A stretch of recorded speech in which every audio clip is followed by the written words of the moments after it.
Make France great again. This video is purely for entertainment and does not infringe on copyrights or laws. The rights to the novel and image belong to the original author. We do not claim ownership.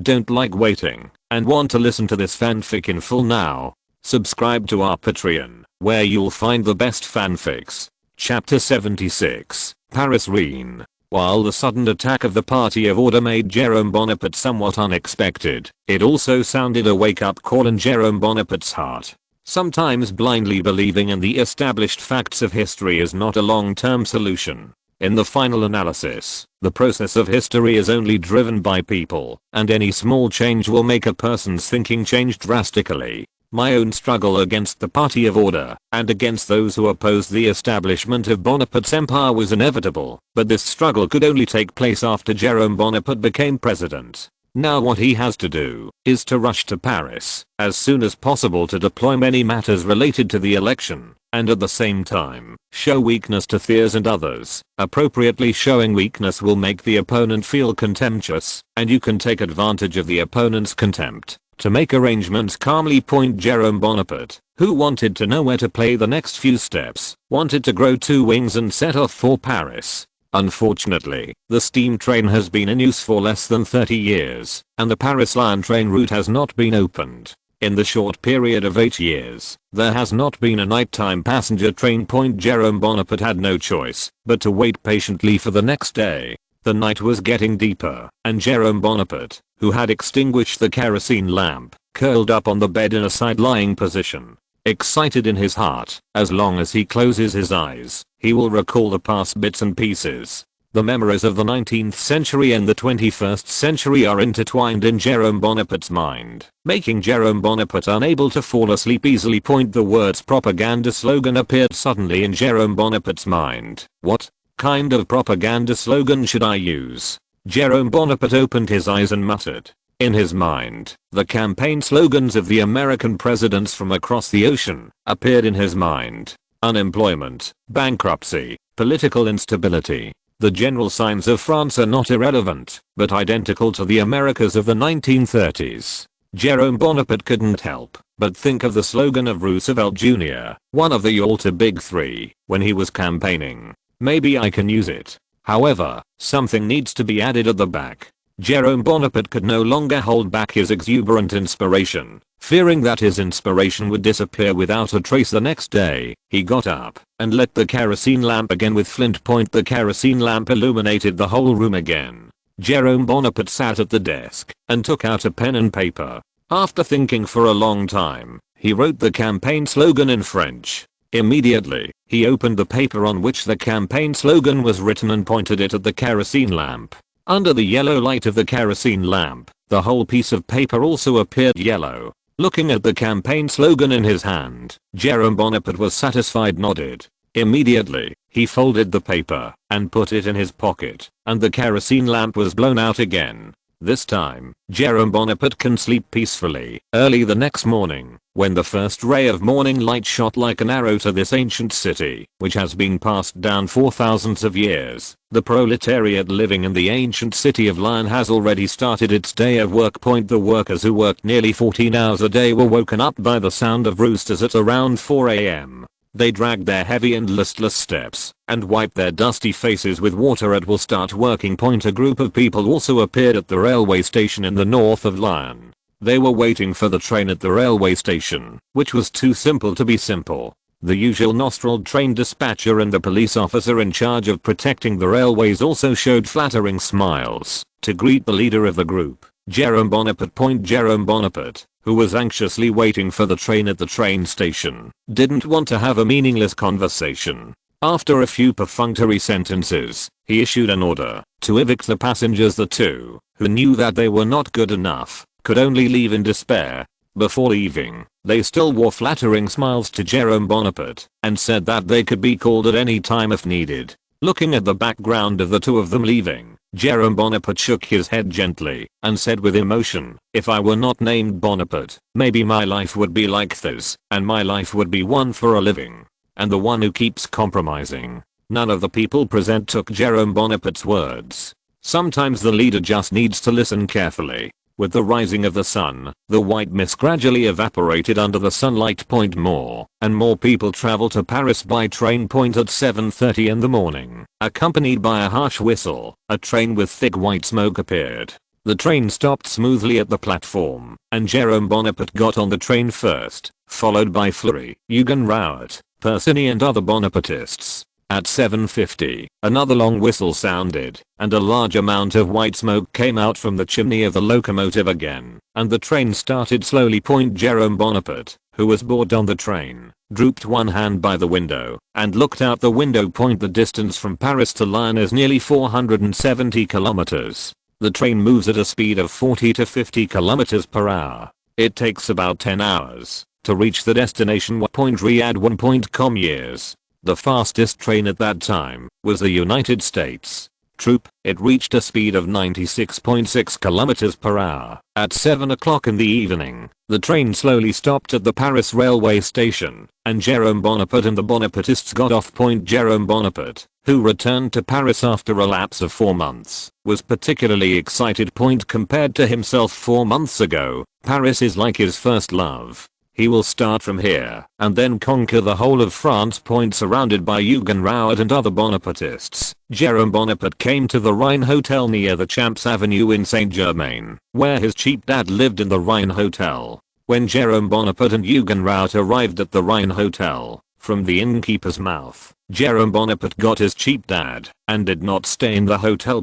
From the expression on the hotel owner's face and his knowledge of the cheap dad, Jerome Bonaparte speculated that his dad might have deeply communicated with an opera actress at a certain opera house.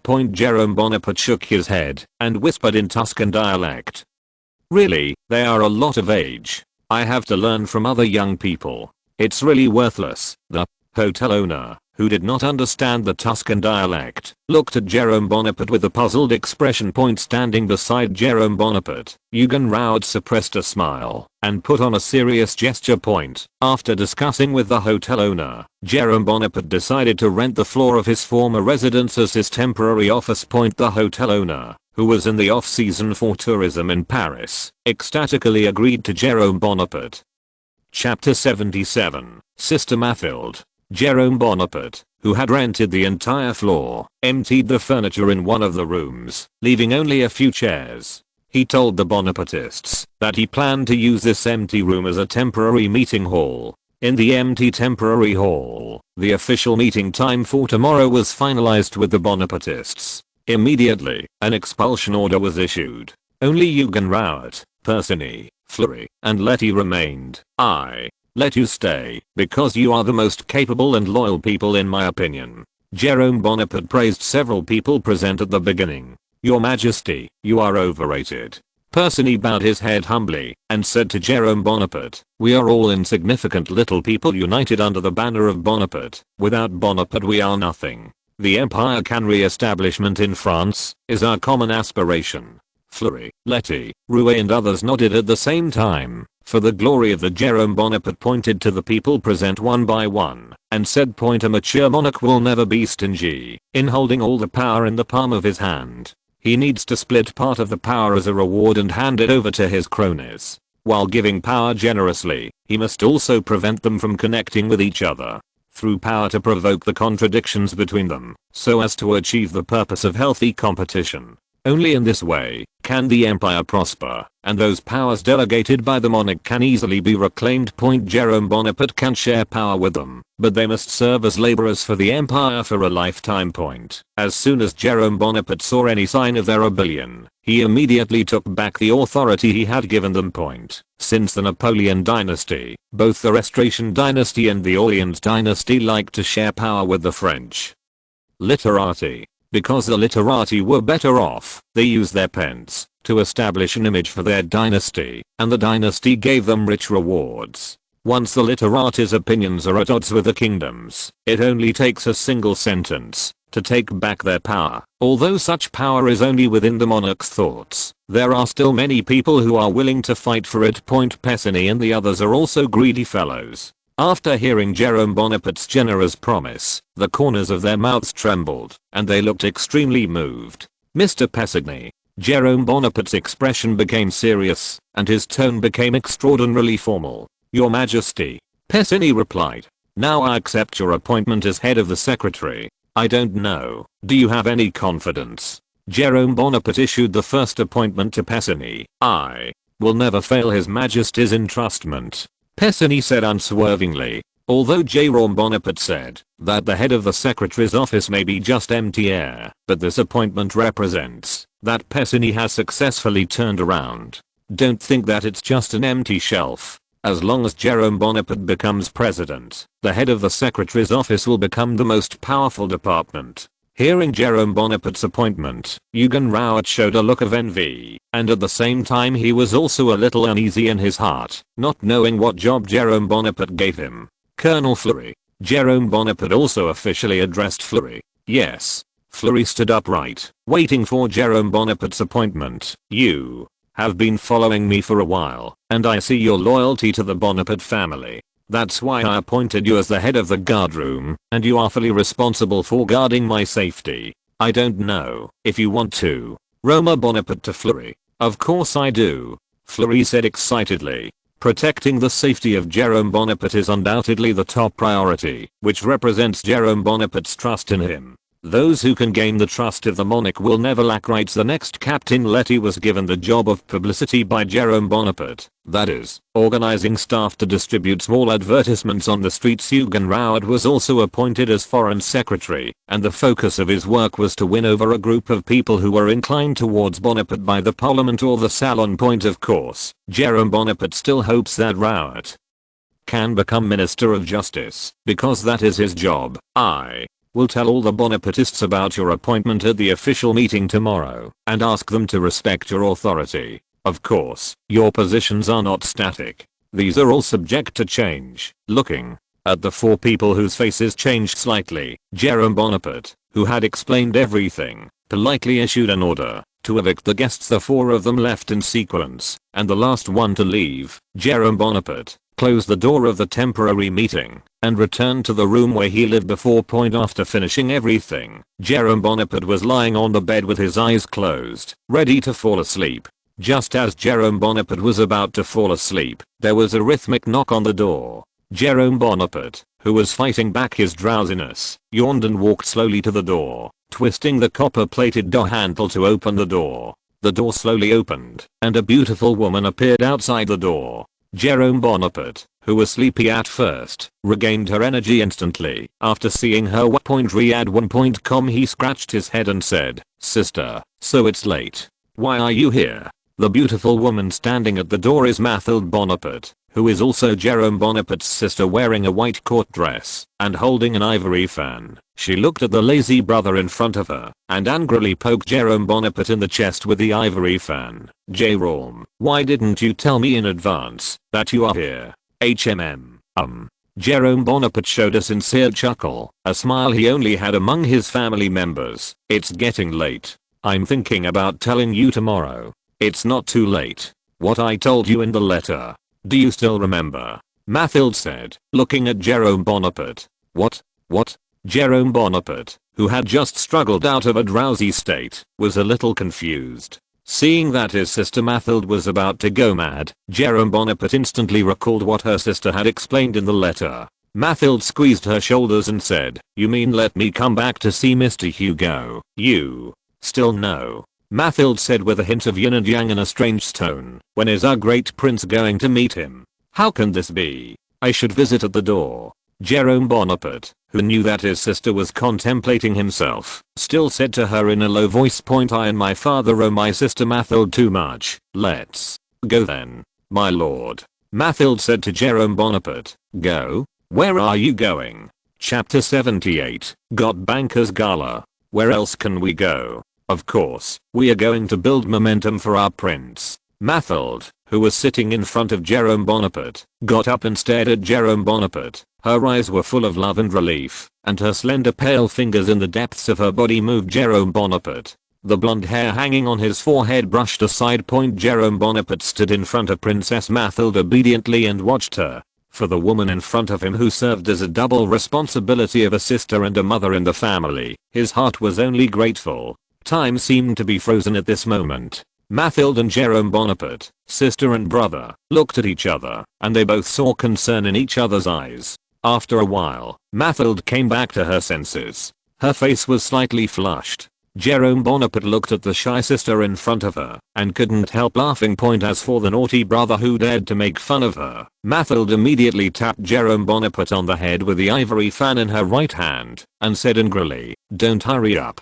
The party is about to start. Now, if you are late, everyone's eyes will be on our noble Prince Bonaparte, and our Prince Bonaparte doesn't know if he can still laugh like he does now." Mathilde's slightly yin and yang tone obviously did not cause any harm to Jerome Bonaparte. He shrugged, showing an indifferent expression. "Anyway, it is you who are invited to the party. I will go or not. There's nothing wrong with it. Why do you think I'm going to the party?" Mathilde's ivory fan lightly poked Jerome Bonaparte's chest a few times, showing an expression of hating iron and steel. "It's not to promote you. Build momentum. You have to go today, and you have to go if you don't." Mathilde's domineering declaration successfully made Jerome Bonaparte raise his hand to surrender. Good. I'll listen to you. Let's go."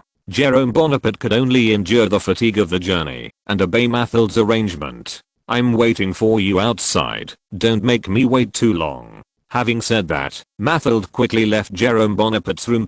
Once again, Jerome Bonaparte was alone in the room. Ugh. After Jerome Bonaparte sighed alone, he had to open the suitcase. The clothes that were originally worn in Marseille were folded and neatly placed in the box. The black corset and trousers were put back on his body, and the black military boots placed on the head of the bed were also put on his feet. Jerome Bonaparte, who was standing by the mirror, was still so heroic. He was satisfied, nodding. He left the room again.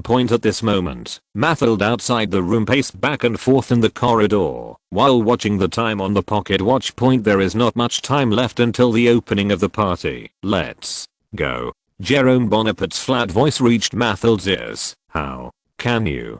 Just when Mathilde was about to reprimand Jerome Bonaparte, she was shocked by Jerome Bonaparte's current image.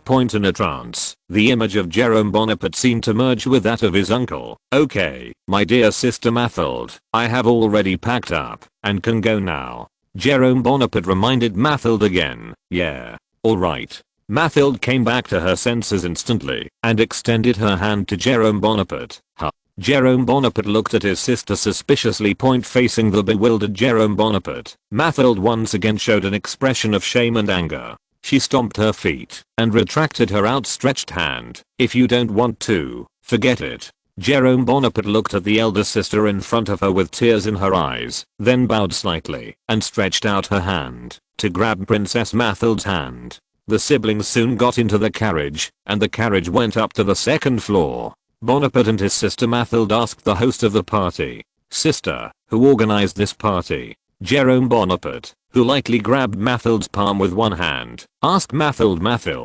"Baron Achilfald." Mathilde responded to Jerome Bonaparte. "It's him." Jerome Bonaparte instantly recalled Achilfald, a figure who ran through the history of the Second Republic and the Second Empire.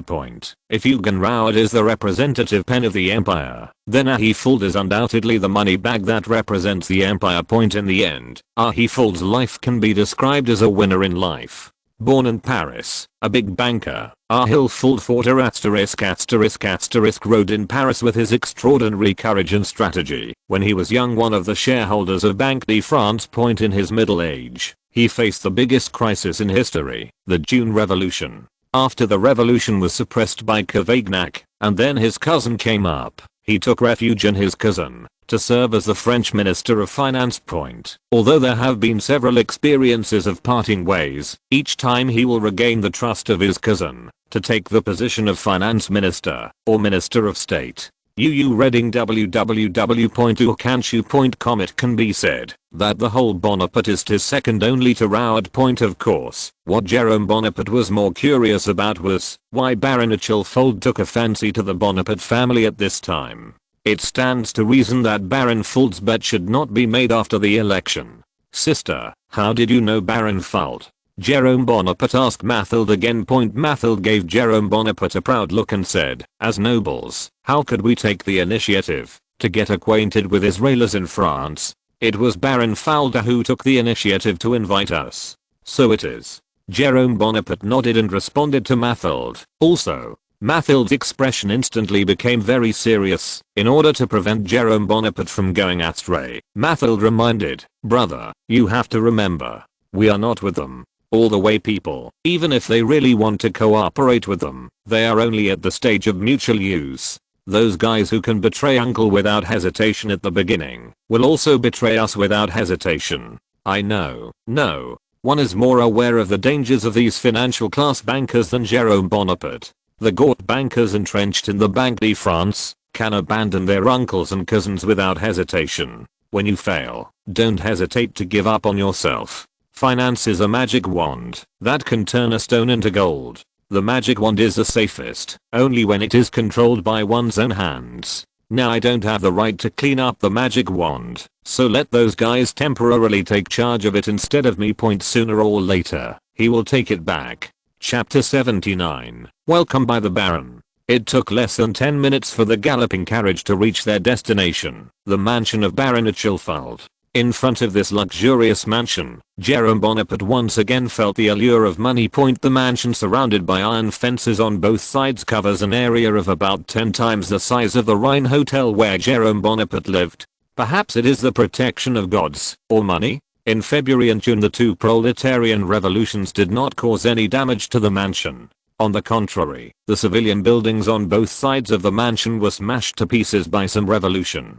TSK. It seems that the cannonballs of capitalism will also go around the rich. Jerome Bonaparte could not help but blurt out with a bad taste. Mathild, who was beside Jerome Bonaparte, didn't speak and pinched her slender fingers hard at Jerome Bonaparte's mouth to make her younger brother grow longer memory. Hush. It was not until Jerome Bonaparte rolled his eyes with a painful expression that Mathild stopped her rude actions. The two came to the entrance of the mansion, and the two guards at the entrance blocked the way of Jerome Bonaparte and Mathild. "Beautiful lady, please show your invitation," the guard politely said to Mathild, his eyes kept on Jerome Bonaparte, as if he had seen a ghost. Jerome Bonaparte could only show a kind smile and nodded at the guard. Mathild handed the invitation to the guard and said to the guard, "This is my brother Jerome, because he only arrived today, so I temporarily." He pulled over. After the guard looked at Mathild's invitation, he quickly realized that the person in front of him, who was somewhat similar to the emperor, should be Jerome Bonaparte, the son of Prince Jerome, and one of the hottest candidates for French president. How could they possibly stop such a Parisian upstart? The guard respectfully handed the invitation back to Mathild and made way. Jerome Bonaparte and Mathild walked through the garden in front of the mansion to the steps of the mansion. At this moment, Achilfeld, the organizer of the party, is standing on the steps of the mansion, waiting for the arrival of the mansion distinguished guests. Due to the lack of light at night, Achilfeld didn't see that the visitor was Princess Mathild, so he didn't care. It was not until Mathild and Jerome Bonaparte gradually walked up the steps that Achilfeld could clearly see that it was Jerome Bonaparte beside Mathild, and Mathild immediately after that. She was shocked.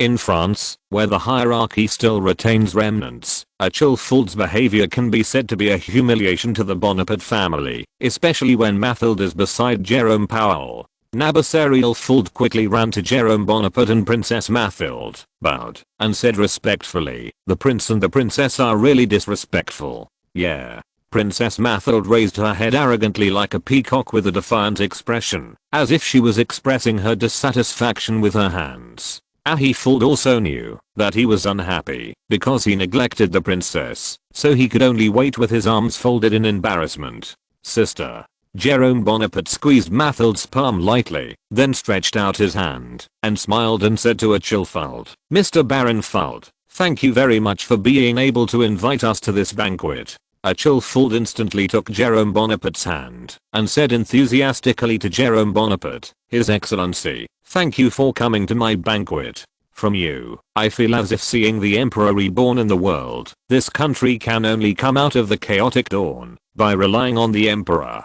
Jerome Bonaparte couldn't adapt to Achilfeld's excess of enthusiasm for a while, and he could only follow Achilfeld's words and said, "Thank God. At the time of the throne, France can still have people like you who are nostalgic and loyal to the empire." However, the times are progressing. We cannot keep our eyes on the empire. There are still many elites like you in this republic. It can also bring the country back to normal, but I believe your loyalty will be rewarded. Jerome Bonaparte responded in a perfunctory manner to Achilles in an official manner. At this stage, he could not always talk about the restoration of the empire, and he had to wear the coat of a republic. Your Majesty, look at the current republic, it's a mess. A bunch of messy guys gathered together to discuss a pointless topic. They're just ruining this beautiful France. Achilles was indignant to Jerome Bonaparte. www.riyadh1.com. The republic is always progressing. A nascent republic, we should give it some tolerance. Jerome Bonaparte continued to answer in official words. I still think that the empire should be re-established to end this chaotic situation. Ariel Fould heard Jerome Bonaparte's alienation. He did not believe that the prince did not have the ambition to restore the empire. It was because he had only met him for the first time, and he believed that, as long as he showed his kindness persistently, the prince would definitely accept him. Mathild, who was standing aside, suddenly said, Baron Fould, I think the party is about to start. Fould looked at his pocket watch, and sure enough, there were less than 5 minutes left until 11 o'clock, when the party started. Quick. Please come in. Please come in. Under the leadership of Achilles Fould, Jerome Bonaparte and Mathild entered the splendid living room together.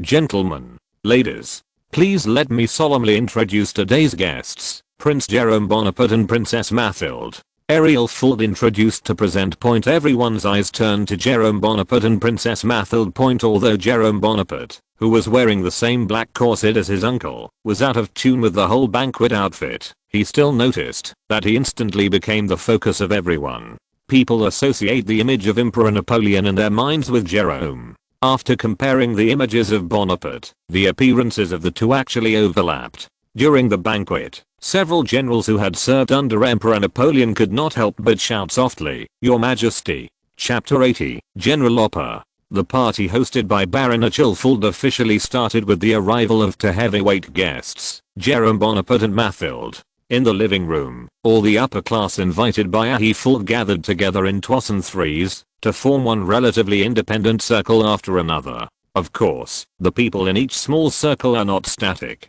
If some of them get bored with this circle, they will take wine glasses from the trays of the hall attendants and go from one small circle to another small circle. Slogan, for example, Long live the Republic, Long live Napoleon, etc., caused the other small circle to also hold up the wine glass and drank the wine in the glass, and the cups and chips would blend into it quietly. Jerome Bonaparte and Mathild, led by Achilles Fould, came before General Opera. His Royal Highness, this once served as the commander of the city defense of Paris, General Opel. Now he is serving as a member of the French National Assembly. Ariel Fould warmly introduced General Opel to Jerome Bonaparte. Your Highness. General Opel looked a little nervously at Jerome Bonaparte as he extended his hand respectfully. Jerome Bonaparte stretched out his hand and shook it with General Opel, and looked at General Opel from General Opel's beer-belly figure and his non-standard stance. Jerome Bonaparte can confirm that the so-called general in front of him has probably not been on the front line for a long time to direct the battle. And then look at his smooth handling. With a professional chuckle, whose expression and standard can no longer be standard. It is not so much that he is a general, it is better to say that he used to be an excellent general, but now he has transformed into a pure politician.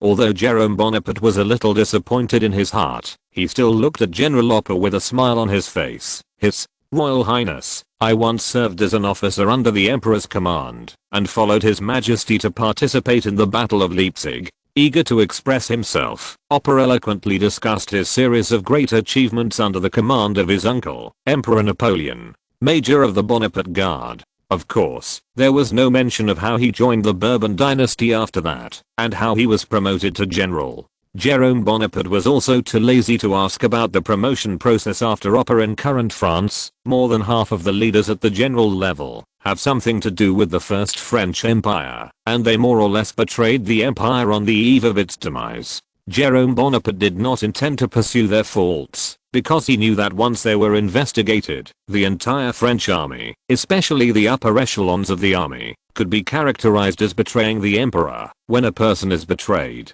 Jerome Bonaparte throws them away like trash point. If a class betrays, Jerome Bonaparte can only negotiate terms with them in a soft voice and win their support point. After Jerome Bonaparte listened to Oppold's bragging, his face showed a regretful expression. He spread his hands and said, "A man like a general cannot continue to fight for the Republic, but is trapped in the National Assembly. It's really overkill. If it were me, I would definitely invite you, General, to be the French Minister of War." General Oppo showed an excited expression and said to Jerome Bonaparte, "If your highness needs me one day, I will do my best for your highness. I look forward to cooperating with you, General." Jerome Bonaparte slightly to General Oppo in front of him. Upon seeing this, Ariel Fault, who was standing beside Jerome Bonaparte, waved to the attendants standing behind the pillars in the living room, and two servants with trays appeared in front of Ariel Fault.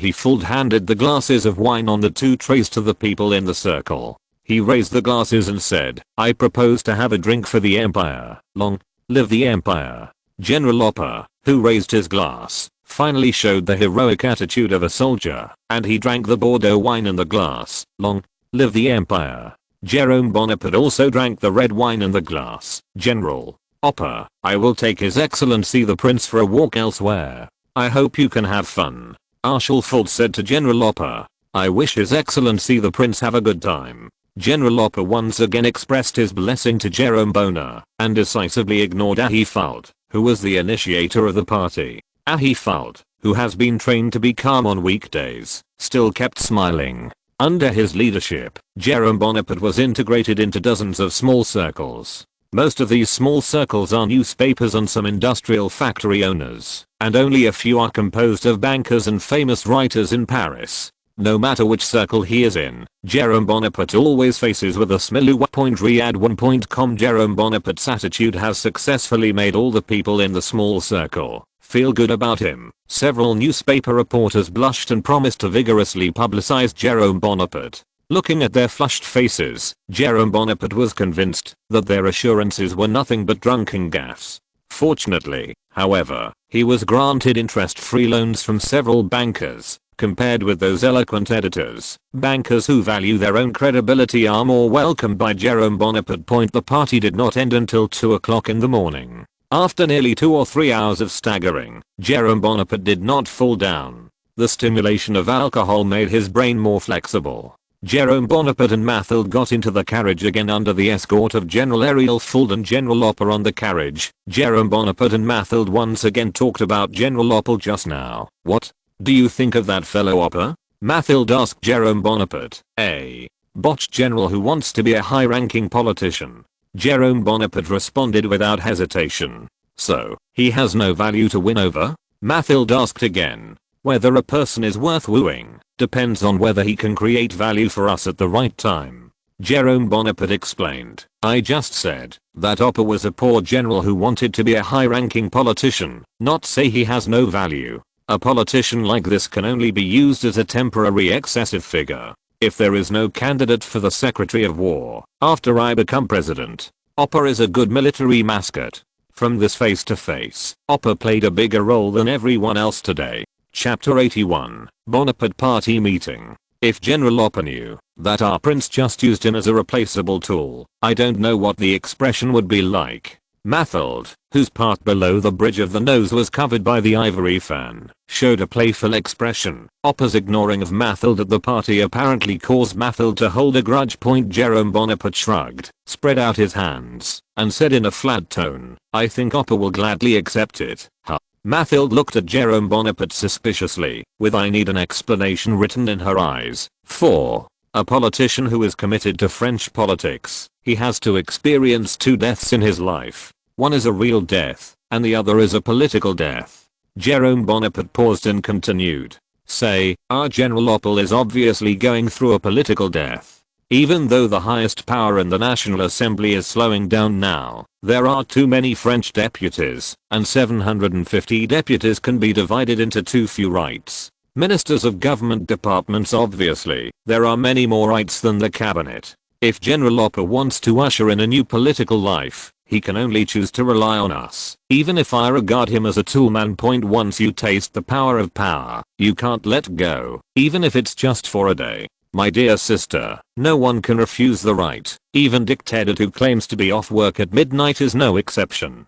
Believe it or not, our Mr. Dick Tweet will make a joke during the handover. No, it should be said that there is a good chance that our Mr. Dick Tweedle will make a joke during the election. After Mathilde chuckled lightly, she said with a charming expression, "Then I'll wait and see." The carriage soon took Jerome Bonaparte back to the Rhine Hotel. "See you tomorrow." Mathilde reached out and waved goodbye to Jerome Bonaparte while sitting on the carriage. "See you tomorrow." Jerome Bonaparte also waved at him. Jerome Bonaparte, who watched the carriage disappear at the end of the street, turned and entered the Rhine Hotel. From the mouth of the hotel owner, he learned that his slutty father came back with the same woman at about 1 o'clock in the morning. The woman who returned with old Jerome has not come downstairs until now, alas. Looking at the admiring eyes and tone of the innkeeper, Jerome Bonaparte shook his head and sighed. His father was really a complete Parisian prodigal. Compared with him, he was simply a part of the Parisian love scene. A white lotus that has not yet been infected. After thinking for a moment, Jerome Bonaparte decided not to disturb his father's pleasures, saying goodbye to the innkeeper, Jerome Bonaparte, and returned to his residence alone. After a tiring day, he lay in bed thinking about everything that happened today, and fell asleep unconsciously. In the early morning of the next day, a drizzle rained in the grey sky. Jerome Bonaparte, who was lying on the bed in a big shape, was awakened by the sound of raindrops and slowly opened his eyes. "What time is it?" Jerome Bonaparte, who was struggling to get up from the bed, yawned while rubbing his sleepy night. In the haze, he saw the clock placed in the corner. At this time, it was less than 10 minutes before the agreed 10 o'clock. Jerome Bonaparte woke up instantly, washed briefly, and tidied up the folds of his cuffs when he heard a knock on the door. Before he opened the door, Jerome Bonaparte walked quickly to the door to open the door, and Persigny and Huguenot stood outside the door. "Your Majesty." Persigny and Huguenot saluted Jerome Bonaparte at the same time. Jerome Bonaparte raised his hand and said lightly, "Let's go." Jerome Bonaparte walked in front. Persigny and Huguenot walked behind Jerome Bonaparte. Since the entire floor of the Rhine Hotel was used as a temporary gathering place for the Bonapartists, important meetings with the Bonapartists were also held here. The three came to a room at the corner together, and Jerome Bonaparte pushed open the door. The empty room was full of Bonapartists, and all who could come here were the middle-level cadres of the Bonapartists. Although they joined their subordinates with all kinds of ulterior ambitions and purposes, they were able to run for the 3 generations of Bonaparte, King of Rome, Louis Napoleon, Jerome Bonaparte, day in and day out. Union itself has proved their loyalty, at least more loyal than those generals in Paris. Gentlemen, the time has come to take back what we lost. Jerome Bonaparte stretched out his hand into a fist. "This time, we must clench it. Don't let him fall again. Long live the Empire." The Bonapartists shouted at almost the same time, and this scene was almost the same as the MLM conference of later generations. Jerome Bonaparte shook hands with each of the Bonapartists individually. Until he came to Pierre Bonaparte. "Your Majesty, I'm sorry for you." Pierre Bonaparte lowered his head and dared not face Jerome Bonaparte. Riyadh1.com. Jerome Bonaparte didn't know Pierre Bonaparte does not know whether it is true repentance or false conversion, but now is the time to work together, and any infighting will not be allowed. Jerome Bonaparte took Pierre Bonaparte's hand and said, "Cousin, are you willing to continue dedicating yourself to the Bonaparte family?" Pierre Bonaparte raised his head and looked at Jerome Bonaparte in surprise. He did not expect that he would be able to get his cousin's forgiveness so quickly. "I do," Pierre Bonaparte said firmly. Everyone is happy for Jerome Bonaparte's generosity. After all, no one wants to follow a mean monarch. Jerome Bonaparte, who had temporarily reconciled with Pierre Bonaparte, came to his father, the old Jerome. Old Jerome slightly to Jerome Bonaparte and said, "I'm back. It's back." Jerome Bonaparte also responded in short words. After meeting with the backbone of the Bonaparte faction, Jerome Bonaparte began to deploy the issues and slogans of the election. Secretary General Persigny. Jerome Bonaparte formally addressed Persigny. "Yes, Pessini responded with a serious expression. The Bonapartists looked at the newly released secretary in amazement, with envy in their eyes. I hope that there will be a newspaper in Paris that belongs only to the Bonapartists. Jerome Bonaparte gave Pessini a character. Yes. Pessini responded to Jerome Bonaparte. After all, Pessini named a few Bonapartists who had worked in the newspaper and walked away with their heads held high. If you're listening to this novel on a channel other than Fanfic World, it means they downloaded and uploaded it without effort. We cordially invite you to visit our channel, Mundo Fanfic Novelos. There you'll find the original version of this story and you can explore many other novels of various genres. We're waiting for you to immerse yourself in a world of incredible novels. Chapter 82, The New Roosevelt New Deal. The back of Pessini's proud departure has become a powerful catalyst for the power of the Bonapartists. As the middle force of the Bonaparte party, they are all eager to be reused by the monarch, so that they can be envied by others. Go out. The remaining Bonapartists stared at Jerome Bonaparte with burning eyes. They wanted to hear the next appointment from His Royal Highness. Jerome Bonaparte did not disappoint them, and a second order followed. Captain Letty. Jerome Bonaparte turned his gaze to Letty, who was standing in the third position on his right. Letty, who heard Jerome Bonaparte calling his name solemnly, did not dare to be slighted, and he quickly responded, "Your Majesty, you are responsible for the publicity in Paris before the election, and you must ensure that the name Bonaparte and the meaning it represents can be deeply rooted in the hearts of the people," Jerome Bonaparte said to Letty while writing at the Lion Hotel the night before. The slogan page was taken out of his jacket pocket and handed to Letty. "I want to make sure that it can be posted on every street in Paris, every alleyway." Letty took the note handed over by Jerome Bonaparte reverently with both hands and responded, "Yes, you can open it and take a look. If you don't understand, you can say it," Jerome Bonaparte reminded Letty, for fear that Letty would not understand the content above. Although Captain Letty was a little disapproving, he obeyed Jerome Bonaparte's suggestion and opened the neatly folded scratch paper. Only one sentence was written on the draft paper. "In these unfortunate times, we have to make some plans to repin our hopes on those who have been oppressed at the bottom of the pyramid, the forgotten people. To make France great again should be the whole nation of France as a whole responsibilities and obligations." That's right, the campaign slogan that Jerome Bonaparte plagiarized in Lyon is a mixture of the two generations of American presidents in 1932 and 2016. "Your Majesty, do you want to reopen the National Workshop to gain the support of those people?" Letty really did not understand the meaning of Jerome Bonaparte's campaign slogan. The concept of free market led him to think that Jerome Bonaparte what Nabis advocated was the re-establishment of the previously abolished state workshops to ensure no unemployment. The Bonapartists also showed the same puzzled expression as Letty. Eugen Raud's expression was a little tangled. He seemed to have something to say, but he couldn't speak now. "No."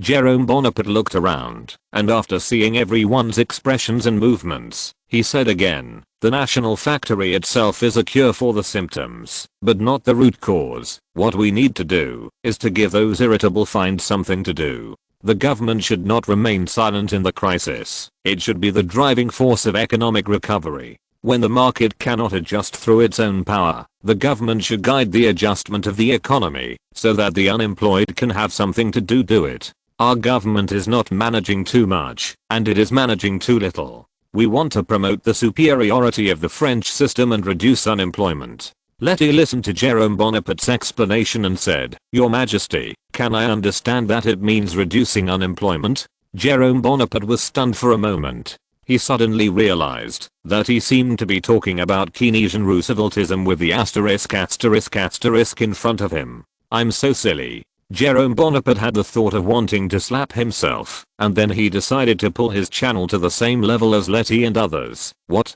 I mean by this sentence is that the future French government will ensure that the unemployment rate will not rise, and at the same time, revitalize the development of the French banking industry and establish education." To sum it up in one sentence, New Deal, order, religion. Jerome Bonaparte spoke to Letty in the most concise words, and glanced at Eugen Raud from time to time. Eugen Raud, who was among the best in education and agility among the Bonapartists present, fell into contemplation. Jerome Bonaparte who had explained the specific policies in the slogan for Letty, asked Letty again if he understood.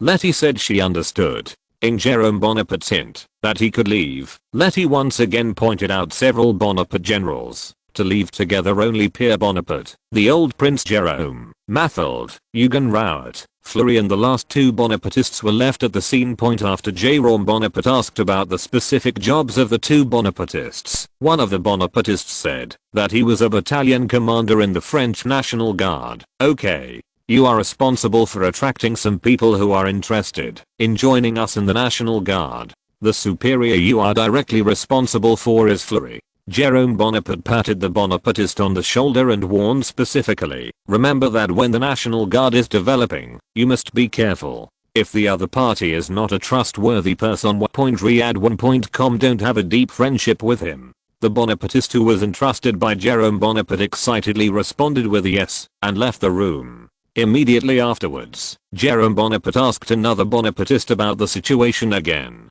From his mouth, Jerome Bonaparte learned that he was a special railway commissioner under the command of the Paris police commissioner, was not in charge of the situation along the railway as he understood it, and a kind of railway in the name of the railway. A type of secret police that screened special element in Paris. However, since this decree was only promulgated in 1846, the imperfect railway commissioner was not managed by the police department during the Orleans period and was directly under the Ministry of Internal Affairs. After the February Revolution, only a small number of railway commissioners were returned to the National Police Agency, and they became the most transparent group in the National Police Agency. Jerome Bonaparte also instructed the railway commissioner in front of him to return to the police department to consciously win over a group of people who had the same fate as him, and also specifically asked the railway commissioner's name. Your Majesty, my name is Marcel Yalouc. The railway commissioner said his name excitedly. I see, Marcel, you can contact me directly if there is any situation. Jerome Bonaparte slightly to the guy in front of him, and the idea of forming his own secret police took root in his mind. Yes. Marcel Yalouc bowed deeply to Jerome Bonaparte, and also left with a dream point at this moment. Jerome Bonaparte turned his attention to his cousin Pierre Bonaparte. Chapter 83, Victor Hugo 1. The keen Pierre Bonaparte was also aware of Jerome Bonaparte's gaze, and he quickly lowered his head to show that he was reflecting. Jerome Bonaparte's eyes just stayed on Pierre Bonaparte for a moment, and then moved elsewhere. Father, cousin, please keep an eye on the action of the parliament. The power of France now is mainly concentrated on Cavaignac and the National Assembly. Jerome Bonaparte did not command all. Jerome and his cousin gave orders, and he asked them in a consultative tone. Pierre Bonaparte, who had made a mistake, responded obediently to Jerome Bonaparte. Yes, your majesty. Understood. The old Prince Jerome responded lazily. If it wasn't for his son to become the president, he would be too lazy to go to the National Assembly to listen to those extremely long speeches. Why don't he go to the opera house to indulge and have fun? Colonel Fleury, you've been staying at the Rhine Hotel for a while now. If anyone is looking for me, be sure to let me know as soon as possible. Jerome Bonaparte delegated the task of liaison to Fleury inside. This is obviously not a good job for Fleury, who wants to stay by Jerome Bonaparte, but for now he can only accept it as, for you, Senator Eugen. Jerome Bonaparte patted Eugen Rouet on the shoulder and said, in the period before the election results are announced, you will accompany me to visit some societies in Paris. Zion, we need to keep in touch with these people from time to time. Jerome Bonaparte emphasized the word virtuous. To outsiders, this may be Jerome Bonaparte's emphasis on the local high society in Paris, but in Eugen Rouet's ears, he could clearly hear the prince's dissatisfaction with them. Yes. Eugen Rouet took over the appointment of Jerome Bonaparte, which meant that he could replace in his original niche as a close minister to the prince during this time. After all the members of Bonaparte's tasks were arranged, Jerome Bonaparte turned to Princess Mathilde and said, Sister, I'm going to visit Mr. Victor Hugo. Do you want to come together? Mathilde was stunned for a moment, then shook her head and said, forget it. Eugen, let's go. Jerome Bonaparte said to Eugene Rouet. Yes, Your Majesty. Eugene Rouet nodded in response. Jerome Bonaparte and Eugen Rouet left the temporary meeting place together. Several people who stayed in the temporary meeting place also looked at each other and left one after another. Eugen, do you know where Senator Hugo lives? Jerome Bonaparte asked Eugen Rowett, who was following behind him, as he walked downstairs slowly. Of course. Eugene Rowett responded without hesitation. Yeah. Jerome Bonaparte responded again.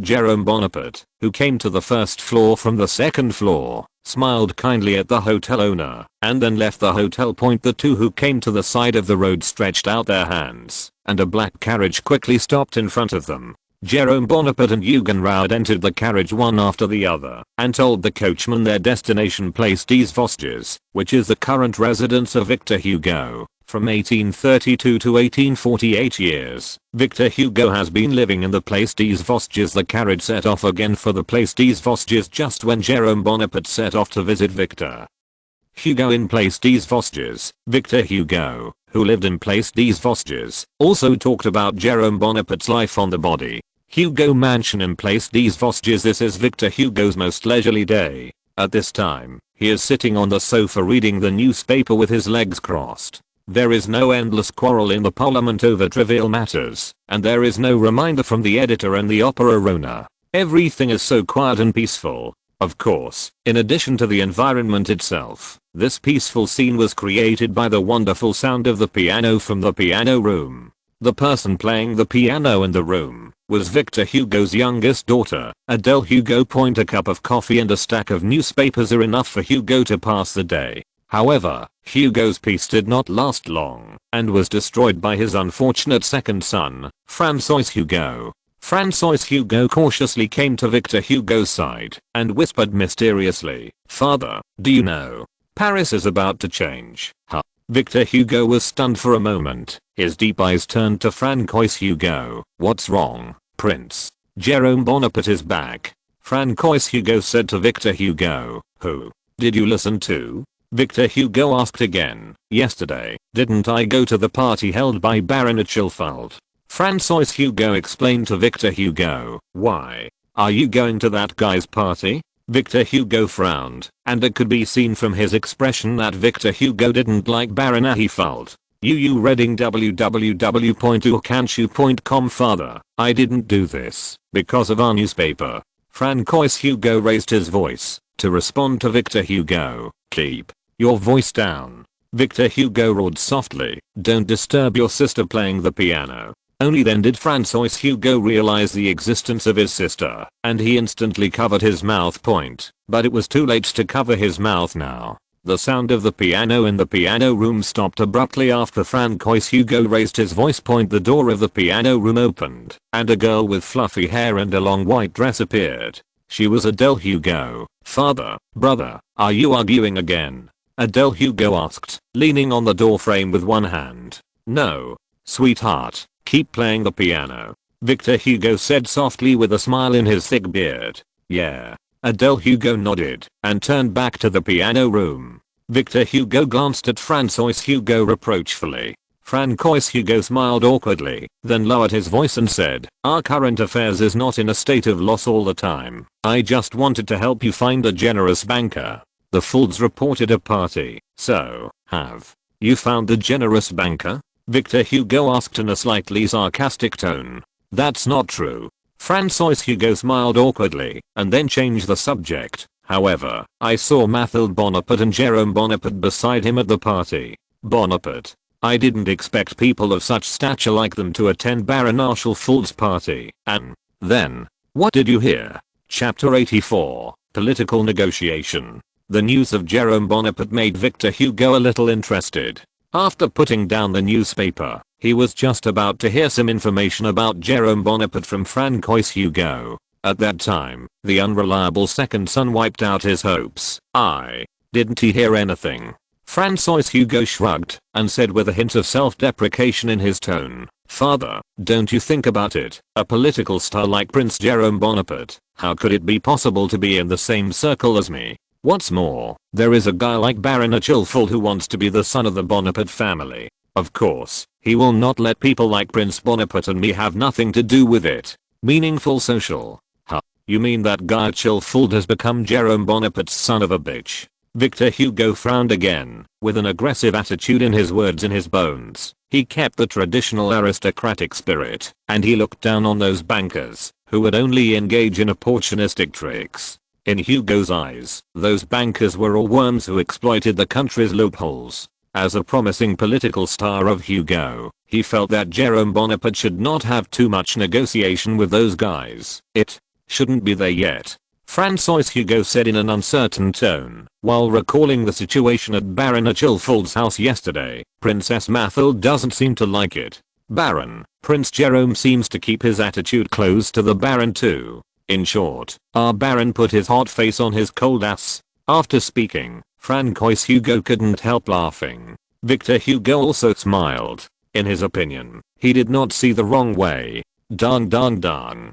A knock came from outside the door, and Francois Hugo and Victor Hugo looked at the red-painted Nanmu door at the same time. Who's going? Victor Hugo gestured to Francois Hugo to open the door. Okay. Francois Hugo spread his hands, got up and went to the gate point just when Francois Hugo left the long sofa. The door of the piano room opened again, and Adele Hugo appeared. I'll do it. Adele Hugo replied to Francois Hugo in the distance point. Since the piano room was closer to the door than the sofa, Francois Hugo, who was happy to see it, sat on the sofa again and made a pleased gesture, saying, okay. Adele Hugo walked to the door slowly. The red Nanmu door opened, and Jerome Bonaparte and Eugen Raud outside the security fence appeared side by side. Jerome Bonaparte, who was stopped by the anti-theft fence, glanced at the beautiful girl in the anti-theft fence for a few seconds, then asked the girl in front of him in a rusty Parisian accent, excuse me, is this Victor Hugo's house? PFFT. Ha ha ha. Adele Hugo couldn't help laughing. Although Jerome Bonaparte has lived in Paris for almost 2 years, his Parisian accent is still slightly Italian, which makes his pronunciation a little comical. Of course, Jerome Bonaparte knows his own shortcomings, and he is also working hard to correct them. The progress of the correction is often not satisfactory to him. Jerome Bonaparte still smiled and waited for the girl's laughter to end. Eugen Raud, who was standing beside him, stared at Jerome Bonaparte with a nervous expression, for fear that the prince would leave in a rage. Sorry. Adele Hugo, who knew her gaffe, hurriedly apologized to Jerome Bonaparte. Her father once told her that it was impolite to laugh at others' shortcomings. The unintentional actions of the beautiful girl will always be forgiven by everyone. Jerome Bonaparte smiled and repeated the words just now. Does Senator Victor Hugo live here? This time, he changed his honorary title. You're here to find your father. Adele Hugo glanced at Jerome Bonaparte and Eugen Raud again.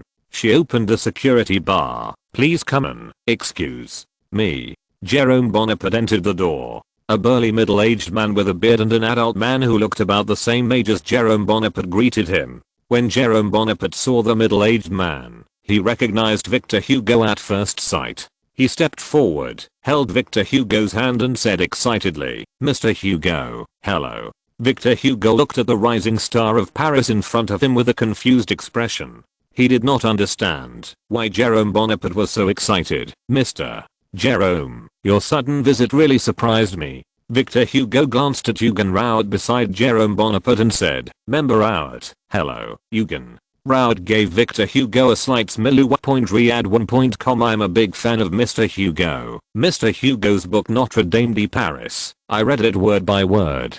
Jerome Bonaparte explained to Victor Hugo. Thank you. Victor Hugo responded politely, but he was still a little excited. I don't think Mr. Jerome came to my house to talk about his works with me. Of course, talking about works is only one aspect. I've been looking forward to Mr. Hugo's next work. I wonder if Mr. Hugo has any clues? Jerome Bonaparte did not want to quickly talk about political face-to-face matters and ask about Hugo's creation. Victor Hugo subconsciously glanced in the direction of the study and responded, not yet. That's such a pity. Jerome Bonaparte responded with a melancholy expression. At the invitation of Victor Hugo, Jerome Bonaparte was invited to a small independent house. Eugen Raud was also arranged in the living room accompanied by Francois Hugo.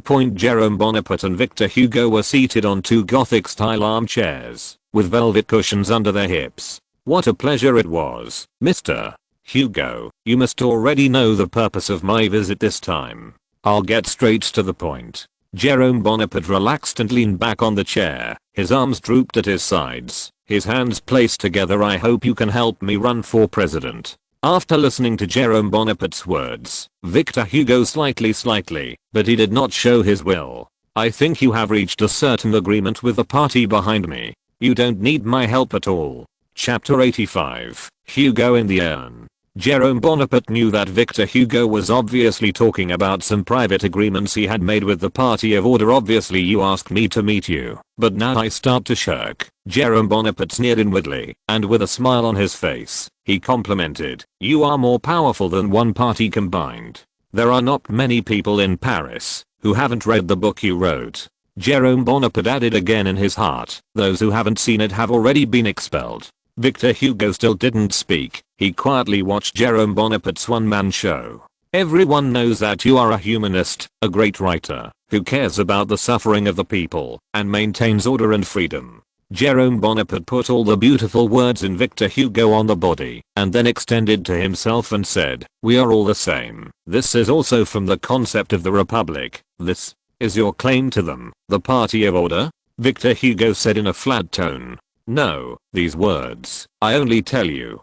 Jerome Bonaparte emphasized, the royalists don't care about the suffering of the people at all, they only care about themselves. Although I don't like them, but I will be loyal to this regime. Jerome Bonaparte's attitude of I don't like them, but I respect the constitution made Victor Hugo feel good. I have seen your cousin Louis Napoleon's The Elimination of Poverty, and I was deeply moved. Victor Hugo paused and then said, I want to ask your opinion. My cousin's eradication of poverty, I feel the same as you. Jerome Bonaparte said calmly, the strength of a country depends on the country's education, and public education is a must. What is indispensable? The state needs a strong department to safeguard the rights of French children to free public education, and the state must also come up with a plan to optimize the redistribution of industrial wealth, so that the poor in the whole country cannot be made poorer and the rich richer. The Republic should take on more responsibilities and obligations, so that the unemployed can support themselves, instead of letting them linger in the state workshop, and be kicked away in the end. Jerome Bonaparte's straight bull insulting the government bureaucrats of the Second Republic did not make Victor Hugo angry, but made him more agree with Jerome Bonaparte.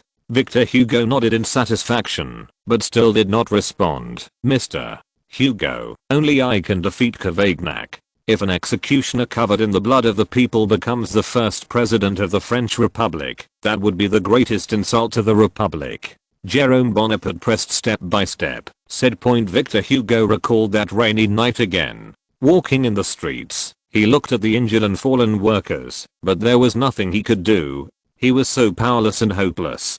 Half the Republic killed the other half. Victor Hugo closed his eyes and muttered to himself.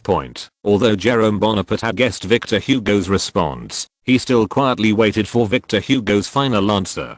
Victor Hugo opened his eyes and said unswervingly, I will support you to become president. Thank you.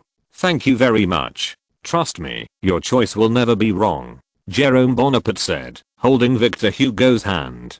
Jerome Bonaparte, who received the support of Victor Hugo, obviously did not intend to stay at Hugo's house. After chatting with Victor Hugo about the next works, Jerome Bonaparte, Nabis and Eugen Ruby left Hugo's house. Jerome Bonaparte and Eugen Rouet, who were returning to the Rhine Hotel by carriage from Place des Vosges, had just entered the door of the hotel when they were informed by the hotel owner that someone was waiting for him on the second floor. Who will come to me at this time? Jerome Bonaparte murmured in his heart. And he went up to the second floor with Eugen Rouet. At this moment, Fleury appeared at the entrance of the stairs. Your Majesty, Fleury whispered after being stunned for a second. Fleury, who is the person inside? Jerome Bonaparte pointed to the half-closed room and asked, Your Majesty, I heard him say that he is a count. It seems that his name is Fallow. Fleury responded to Jerome Bonaparte. It's him, Eugene Rouet blurted out. Huh. Jerome Bonaparte looked at Eugen Rouet.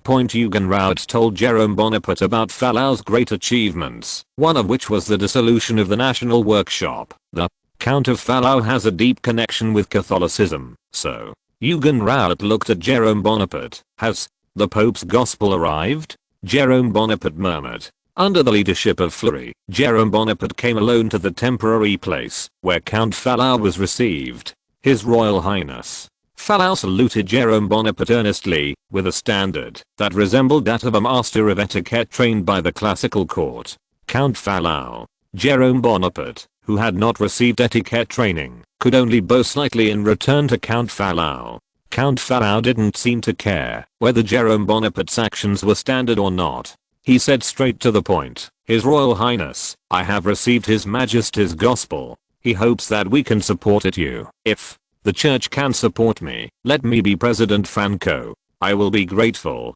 Jerome Bonaparte responded without being humble or arrogant. His Royal Highness, you should know. The Gospel of the Pope is just an inclination for us. The key is what you can bring me. Count Fallow talked about the most secular interests with a pious expression on his face. This sense of contrast just like a clown. As far as I know, since the July dynasty, the Church's ability to control secular schools has further declined. Even if Mr. Gizzard introduced his education law, it would only allow the Church to intervene to a certain extent. Jerome Bonaparte said to Fallow, Your Excellency, what do you want to say? Count Fallow said with a calm expression. If the Church is willing to support me, I'm willing to hand over the entire field of education to the Church, and the priest can supervise education.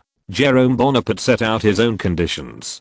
Count Fallow's expression changed slightly, but he remained generally calm and said, I think Cavaignac is also willing. No. He doesn't want it. Jerome Bonaparte responded decisively, You underestimate our Mr. Decato. He is a complete extremist Republican.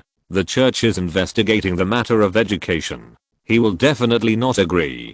Count Fallow was silent. According to what he knew about Cavaignac, Cavaignac would not give such generous conditions as Jerome Bonaparte said. I will bring your conditions, Prince, to the Church. Fallow and Jerome Bonaparte chatted again about Paris, and left in a hurry. Chapter 86. Cavaignac's visit. Looking at the Count of Fallow who left in a hurry through the study window, Jerome Bonaparte knew that the deal with the Catholic Rite had been a success. There is no party in Paris that offers more lucrative conditions to the clericalists than Jerome Bonaparte, or someone who has the ability to compete with Jerome Bonaparte, such as Cavaignac. Unwilling to negotiate terms with them, guys who do not have the ability to enter the finals of the election, for example, Thiers, Maurice, etc. Even if the conditions are generous, they are nothing but flowers in the mirror. Not to mention that Count Louis is a stubborn member of the monarchist faction and the clerical rightist, and it would be foolish to expect him to make peace with an extreme Republican. Jerome Bonaparte, who was sure in his heart that Count Fallow would agree to his conditions, showed a confident smile. Although he has only just returned to Paris for 2 days, he has already won the support of other forces besides his own small peasant base. Some of them are the moderate Republican faction headed by Victor Hugo. Their base is the desire of the whole Paris. The other part of the petty bourgeoisie, which guarantees its own private property, represents the power of the Catholic Rite, headed by the Count of Fallow. Part of them comes from Brittany, and the other part is Provence. The situation of the election cannot be said to be without progress. Under such a good situation, Jerome Bonaparte couldn't help but feel a little overwhelmed. After all, he is about to become the first person in history to become the President of France at the age of 26. In the past and future of France, there has never been a ruler of the Republic less than 30 years old. Jerome Bonaparte, who closed his eyes and danced gently, fell into a brief narcissism. However, Jerome Bonaparte's intoxication did not last long when Eugen Raud's cry broke. His Royal Highness. Eugen Raud broke into Jerome Bonaparte's study, swallowed and said intermittently, Cavaignac, Cavaignac, what happened to Cavaignac? Jerome Bonaparte opened his eyes instantly and asked with a stern expression, sober from his narcissism, Cavaignac is downstairs. He said he wanted to see you. Eugen Raud said everything in one breath. A hint of surprise flashed in Jerome Bonaparte's eyes. He didn't understand why Cavaignac, the dictator, didn't enjoy his last dictatorial time in the Elysee Palace. Maybe he wants to persuade himself not to participate in the election. TSK. TSK. The asterisk of plague is coming. Jerome Bonaparte shook his head and stood with his hands behind his back, sighing with emotion. To see or not to see? Eugene Rowett asked Jerome Bonaparte. Only the leader can decide on this kind of thing. Anyone who decides on behalf of the leader will only make things worse. Do we have any other choice now? Jerome Bonaparte shrugged and replied in a calm tone. Then let Mr. Rulin come in. Don't make him wait too long. Yes. After Eugene Rowett responded, he turned and left Jerome Bonaparte's study point. In order to cope with the arrival of Cavaignac, Jerome Bonaparte had to call Fleury to his side and tell him to make a good pot of tea to serve Cavaignac point. After taking the order, Fleury ran into Cavaignac, who was introduced to the second floor by Eugen Ruby. As soon as he left the door, Cavaignac, who wore a black military uniform on the upper body and red corset trousers on the lower body, with a yellow ribbon around his waist, looked at Fleury in surprise and said, "Fleury, I didn't expect you to come here. You know each other?" Jerome Bonaparte looked at Fleury's back 1 second and Cavaignac the next. "Yeah." Cavaignac nodded and responded solemnly and indifferently, "I once fought with Major Fleury in Algiers." "Major?" Sure enough, my cousin randomly added official titles to his cronies. Jerome Bonaparte silently complained in his heart point, although he said that he understood his dead cousin's behavior of writing bad checks at will, but he was dissatisfied with the fact that he had to cash some of his cousin's bad checks. Even he didn't know how many bad checks his cousin sent out. "Your Highness, Fleury wanted to explain something, but Jerome Bonaparte waved his hand and said, "Let's do business." Fleury went to prepare tea, and Eugen Rowett brought Cavaignac to Jerome Bonaparte. Jerome Bonaparte and Cavaignac sat face to face on the sofa without saying a word, and after looking at each other for a long time, Jerome finally couldn't help saying, "Mr. Governing, I don't know what you think of your visit to the humble house. To be honest, Prince Jerome Bonaparte, I don't like you very much. I should have thrown you into prison." Cavaignac said in a cold tone with a hint of hostility. Riyadh1.com Jack's naked hostility did not usher in it fought at confrontation with Jerome Bonaparte, who said with a smile, "Cavaignac is in power, and as a political figure, we cannot put our dislikes and likes above the Republic. Whether you like me or not, as long as I don't violate the Constitution of the Republic, you have no power to arrest me." Humph.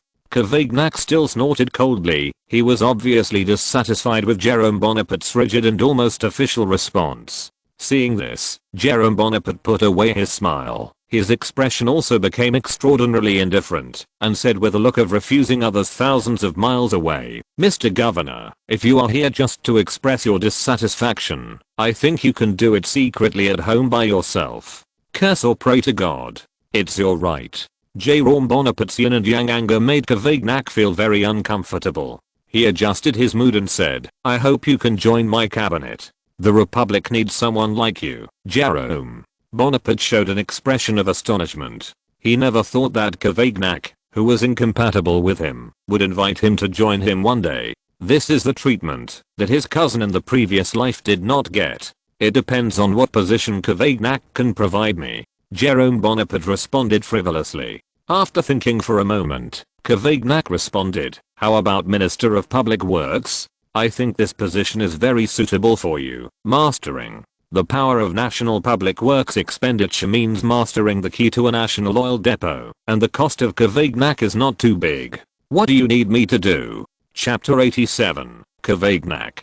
Jerome Bonaparte believes that there is no love for no reason in the world, and there is no pie for no reason. The position of Minister of Public Works is clearly marked. As long as you withdraw from this election, I can assure you that you will be able to sit in this position next time. Cavaignac offered his own conditions. "Trust me, the position of Minister of Public Works can give you and your friends bring unimaginable benefits." Jerome Bonaparte quietly waited for the end of Cavaignac. "What do you think of my proposal?" Cavaignac looked at Jerome Bonaparte and added, "You are still young. Start with the minister. Cavaignac is in power." Jerome Bonaparte still had a smile on his face, but his tone was even more indifferent. "Thank you for your love. I don't think my abilities are enough for the position of public minister. You can start as a secretary first." Cavaignac, who was good at going straight, didn't seem to understand what Jerome Bonaparte meant, and he kindly said, "For the sake of Jerome Bonaparte, Mr. ruling. It is not in line with the democratic spirit of France to blatantly confer the public and private status of France. Jerome Bonaparte simply did not go around the corners. He clenched his fists and said in a tough tone, "What position do I want? I can do it myself. Go for it. You don't need your charity. Put away your charity. Why do you do it?" Cavaignac was obviously a little unwilling to say, "I can tell you a piece of news clearly. In the constitution formulated by the upcoming Constitutional Committee, it is stipulated that the term of the French president is 4 years, and the term expires. No re-election allowed. Do you know what that means?" Jerome Bonaparte, who was still calming Cavaignac, seemed to reveal the calmness in his eyes that he had known for a long time. "This means that no matter who you are, you can only serve as president for 4 years. Cavaignac continued, "Jerome Bonaparte, you are still young, and you should have experience, more training, before you can become president. Cavaignac is in power. Are you finished?" Jerome Bonaparte asked the soldier in front of him, blinded by the desire for power, word by word. "I hope you can consider my suggestion. After another term of ministers, become president. You can gain more." Cavaignac said reluctantly, "Rouet.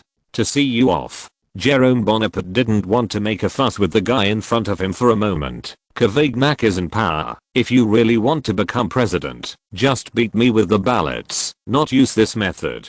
Even if I don't participate in the election, can you guarantee that your vote will be higher than that of Ledru Roland and Lamartine? Mr. Governor, please." Rouet stretched out his hand and said to Cavaignac, "You." Cavaignac pointed at Jerome Bonaparte and turned away. After watching Cavaignac leave, Fleury, who was carrying a whole set of tea sets, looked at Jerome Bonaparte. "Your Highness, this, put it here." Jerome Bonaparte said to Fleury, tapping on the wooden table made of nanmu. "Yeah." Fleury put the tea set on the wooden table. Jerome Bonaparte brewed a good pot of tea by himself and drank it for himself with a contemptuous smile on his mouth. "I almost ruined this pot of tea." On September 4th, more than 10 days have passed since Cavaignac's visit. In the past 10 days, Jerome Bonaparte has won several consecutive victories, and the votes from the 5 French provinces have once again voted for him. At the same time, many citizens of the Seine also voted for him under the call of Victor Hugo. To Jerome Bonaparte's votes broke through the 140,000 mark in one fell swoop, leaving Victor Hugo, who was originally second, behind him. The door was open to Jerome Bonaparte, who, as a member of the Seine province, had free access to the National Assembly. At the same time when all the Bonapartists were delighted with the remarkable achievement of Jerome Bonaparte, another proposal came from the National Assembly that made all the Bonapartists grit their teeth. For a time, the entire temporary conference hall was smelt of gunpowder, and the dark clouds outside the window not only shrouded Paris, but also shrouded the hearts of all Bonapartists. A murderous aura, like a group of gangsters gathering together. That Cavaignac. How dare he? Jerome Bonaparte's hardcore dog-legged Letty yelled. He doesn't even look in the mirror to see what kind of virtue he is. Eugen Rouet did not choose to curse like Letty and lowered his head in thought. It turned out that in this morning's National Assembly, Cavaignac's cliched rhetoric in the National Assembly demanded that the threshold of voters be restricted and that some voters who have lost their national qualifications should not be allowed to vote. The topic that was already uncontroversial was brought up again by Cavaignac. This time, however, the result of the vote was beyond Jerome Bonaparte's expectations. The National Assembly rejected the proposal by 350 to 400 votes. Although the National Assembly still rejected the proposal with a majority, the 300 extra votes behind the proposal were like a sword of Damocles hanging over Jerome Bonaparte's head, capable of mobilizing more than 300 people. Apart from the Party of Order, MPs voted in favor at the same time, and there is no other party to be found. In the National Assembly, a proposal can only be passed if more than 2/3 of the votes pass it. The most important thing is what's going on with the Party of Order. Jerome Bonaparte's expression also became serious. If Cavaignac keeps holding the voters unqualified, it is difficult to guarantee that those who are not determined will vote for Cavaignac. Riyadh1.com. His Royal Highness, I also heard a news. What does Finjac seem to be planning with Changanier? Fleury said cautiously to Jerome Bonaparte. Where? did the news come from? Jerome Bonaparte turned his eyes to Fleury. General Opper. Fleury responded decisively. General Opper told me that Cavaignac is replacing a group of soldiers with bad thoughts and behaviors in Paris and replace them with those African guys. An eventful time, Jerome Bonaparte murmured while pressing his temple. Although Cavaignac in the original history did not choose to take the coup d'état, he also did not rule out that he would jump over the wall in a hurry. It is even more intriguing that Changanier mixes an Orleanist general with an ultra-republican consul. Your Highness, do you think the party of order deliberately used Cavaignac as a spearman? Eugen Rouet raised his head and said to Jerome Bonaparte, then, what is their purpose? Jerome Bonaparte said half jokingly and half seriously, their purpose can't be me. It's very possible. Eugene Rouet tried to connect everything. Your Highness, do you remember what happened in Laon? You mean Marshal Biron? Jerome Bonaparte responded again. Yes. Eugen Rouet nodded in response. Your Highness, you didn't realize that your prestige in Paris is higher. If I were them, I would definitely give you a wake-up call. Cavaignac's proposal is nothing more than it is they who express their attitude through the National Assembly. So, we have to talk to them. Chapter 88, Bonapartist Counterattack. Jerome Bonaparte took Eugen Rouet's words, and he glanced at all the members of the Bonapartist party present and said solemnly, gentlemen, this time we must join hands, smash Cavaignac's plot to overthrow the Republic. Jerome Bonaparte sternly told the Bonapartists the words of defending the Republic, which made the present Bonapartists have the illusion that their boss was not really a Republican. Eugen Rouet, who was standing aside, reacted instantly and added, at this stage, protecting the Republic's system of universal suffrage is protecting our interests.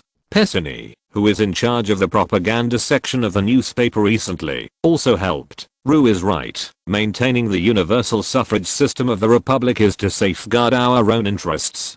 Driven by common interests, Bonaparte's party members took action one after another. Even Colonel Dima, retired, who joined them recently suggested, Your Highness, we should have more exchanges with those generals who have made great achievements in the imperial period. As far as I know, the generals in the army, some generals are also very disgusted with Cavaignac. Jerome Bonaparte instantly remembered that the old guy in front of him was the best way to communicate with some generals who tended to be Bonapartists as the emperor's adjutant. He did not suffer the liquidation of the restoration of Bourbon after the emperor stepped down, which is a kind of ability in itself. It now appears that Colonel Dumont may have had some inseparable relations with some generals after the restoration of the dynasty. In Jerome Bonaparte's mind, the 8 characters there is an old man in the family, if there is a treasure, the 8 characters, and his irresponsible cheap dad think that Bidimore is a real Jerome Bonaparte mentor. If I'm fortunate enough to communicate with those generals who have worked hard for the empire, I will definitely do my best. Jerome Bonaparte expressed his willingness to accept those generals who had betrayed the emperor. Dumont nodded with satisfaction. I think they will be very happy to serve the empire again, and serve the emperor's nephew. His Royal Highness, I can assure you that Cavaignac will never be able to wield the army in the suburbs of Paris like the emperor did. It's like an arm. Dumont's assurance gave Jerome Bonaparte confidence that as long as Cavaignac could not use the army to completely overthrow all this, he would never be able to fight Jerome Bonaparte. We must unite all forces that can be united and fight against this guy Cavaignac. Jerome Bonaparte once again reiterated the current goal. Secretary General Pessigny. Jerome Bonaparte said to Pessigny, Your Majesty. Pessigny responded respectfully, after the meeting, please go to Count Fallow's residence and inform Count Fallow about the news of Cavaignac. Jerome Bonaparte gave an order to Pessigny. As an extreme Republican, Cavaignac is obviously not trusted by the clerical faction headed by Count Fallow. The introduction of the sectarianism and the power of the orthodox faction of the sectarian alliance can further divide Cavaignac's ability to control the army, make him throw a rat. However, I believe that Count Fallow also heard the news from their allies, so I hope you can reiterate our attitude in front of Count Fallow. Resolutely resist Cavaignac. Jerome Bona once again a word to Pessigny. Yeah. Pessigny nodded slightly to show his understanding. Captain Letty. Jerome Bonaparte pointed out Letty. Your Majesty. Letty responded. Aye.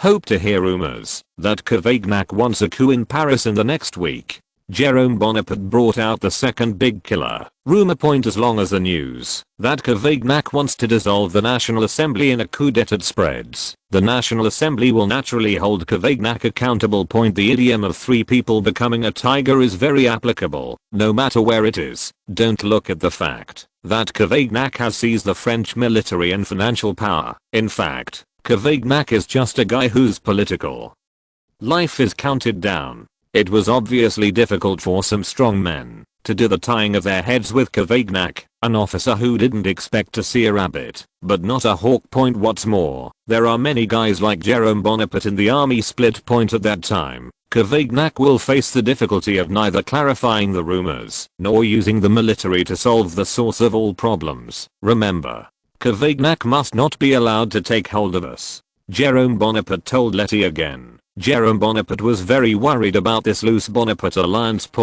If it weren't for the lack of time in preparation for the election now, he would have reorganized this loose alliance into a party that was only loyal to his own organization. Letty nodded and said that she would definitely handle it more carefully. Jerome Bonaparte explained their tasks one by one, and the loose Bonaparte alliance barely had the feeling of a modern corporatist party. After explaining the task, it was Jerome Bonaparte's painting session. He first drew the blueprint of the future empire to the Bonapartists, and then hinted to them that he would definitely lead them to common prosperity. All the Bonapartists read Riyadh1.com. The reason why they work so hard is not to get the treatment in the future that matches their hard work now. The whole meeting lasted from 5 o'clock in the afternoon to 10 o'clock in the middle of the night. After the meeting, the Bonapartists left the temporary meeting hall and wasn't threes in the temporary conference hall. Only Persigny and Eugen Rouard were left waiting in place. I see in the meeting just now that you looked a little bad. Tell me, what happened? Jerome Bonaparte asked Letty and Persigny. Your Majesty, I didn't want to alarm you now.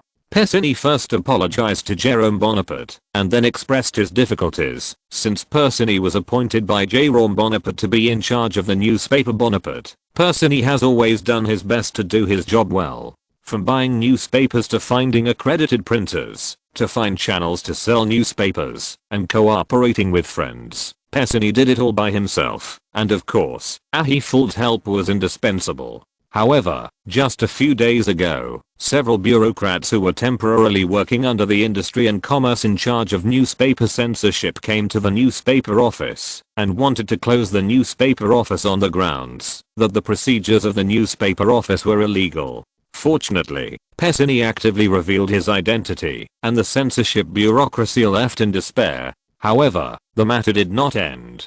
Early the next morning, several printers begged Persigny to let them go, and they were willing to bear Persigny's loss. After Persigny's careful inquiries, the printer's boss faltered and said that some big people didn't want to see the newspaper survive. These are not over yet. Just yesterday, friends also came to the door, seeking a cut with Persigny.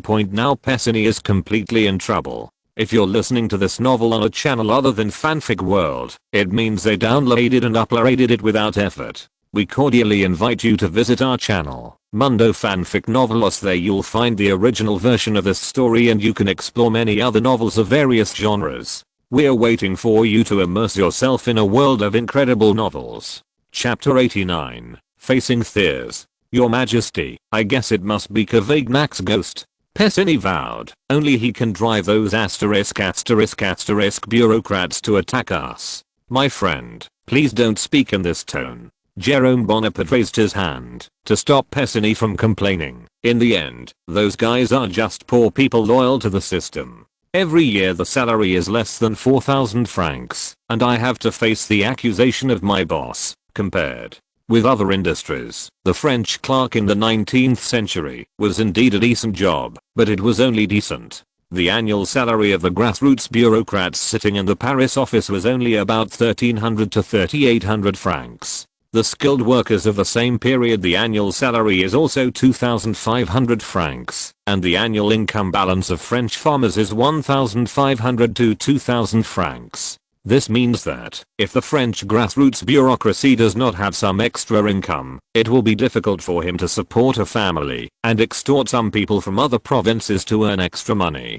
the unspoken rules of grassroots bureaucrats. But Pesini also knew that now was not the time to complain, but he didn't have any good options right now. After all, it is Cavaignac, not Jérôme Bonaparte, who sits on the highest seat of power in France. Since the incident has happened, we have to deal with him as soon as possible. Jérôme Bonaparte asked Pesini curiously, by the way, which newspaper did we cooperate with before? The giant of the Paris newspaper industry, Havas News Agency. Pesini said cautiously, actually, the boss of Havas News Agency was not willing to cooperate with us at first, and it was Baron Ahifeld who dealt with it. We work together. It's them. Jérôme Bonaparte instantly remembered the Horus News Agency, but what he did not expect was that, as one of the 4 major newspapers monopolizing world news in the future, the Havas News Agency had appeared so early. What is the content of our cooperation with Horus News Agency? Horus News Agency provides us with news about overseas political sectors, which will then be distributed by our newspaper. Pesini responded to Jérôme Bonaparte, you are a naked robbery. Jérôme Bonaparte pointed at Pessigny in an exaggerated tone. Your Highness, our cooperation has ended. Pessigny tried to explain. This shows that people don't have confidence in us. Jérôme Bonaparte waved his hands indifferently and said, it seems that our old Mr. Horus thought his investment was not worthwhile, so he did not resist the pressure to withdraw ahead of schedule already. Your Highness, then we? Pessigny asked again, since people want to draw a clear line with us, why do we have to follow them? Jérôme Bonaparte smiled and took out a note worth 100,000 francs. This is 100,000 francs from the Bank of Milan. Second, want you to limit the newspaper to about 5 centimes. His Royal Highness, if we do this, we will lose money. Pessigny's face changed slightly, and he explained to Jérôme Bonaparte, the cost of printing and publishing a newspaper costs about 4 to 5 centimes. If 5 centimes are sold, we can only lose money in it. Secretary General Pessigny. Jérôme Bonaparte said in a serious tone, what we have to do now is to spread our fame as soon as possible. We can earn more if we run out of francs. There is only one chance. Pessigny, who took the bill, understood what Jérôme Bonaparte meant. I see. I'll take care of Cavaignac's matter. You just need to take care of the newspaper office first. Also, don't let the son of asterisk under Cavaignac grab our handle. Jérôme Bonaparte said solemnly. I will be careful. Pessigny, who had no other questions for the time being, left the conference hall. Only Jérôme Bonaparte and Eugen Rouard were left at the scene. Tomorrow I'm going to visit M. Thiers, said Jérôme Bonaparte to Eugen Rouard. Do you need me to accompany you? Eugen Rouard responded immediately. Jérôme Bonaparte shook his head and said, no need, I'll visit by myself. Just stay here. Yes. On September 5, 1848, Paris was exceptionally cool. M. Thiers, one of the giants of the Party of Order, added a coat to his thin inner lining early in the morning.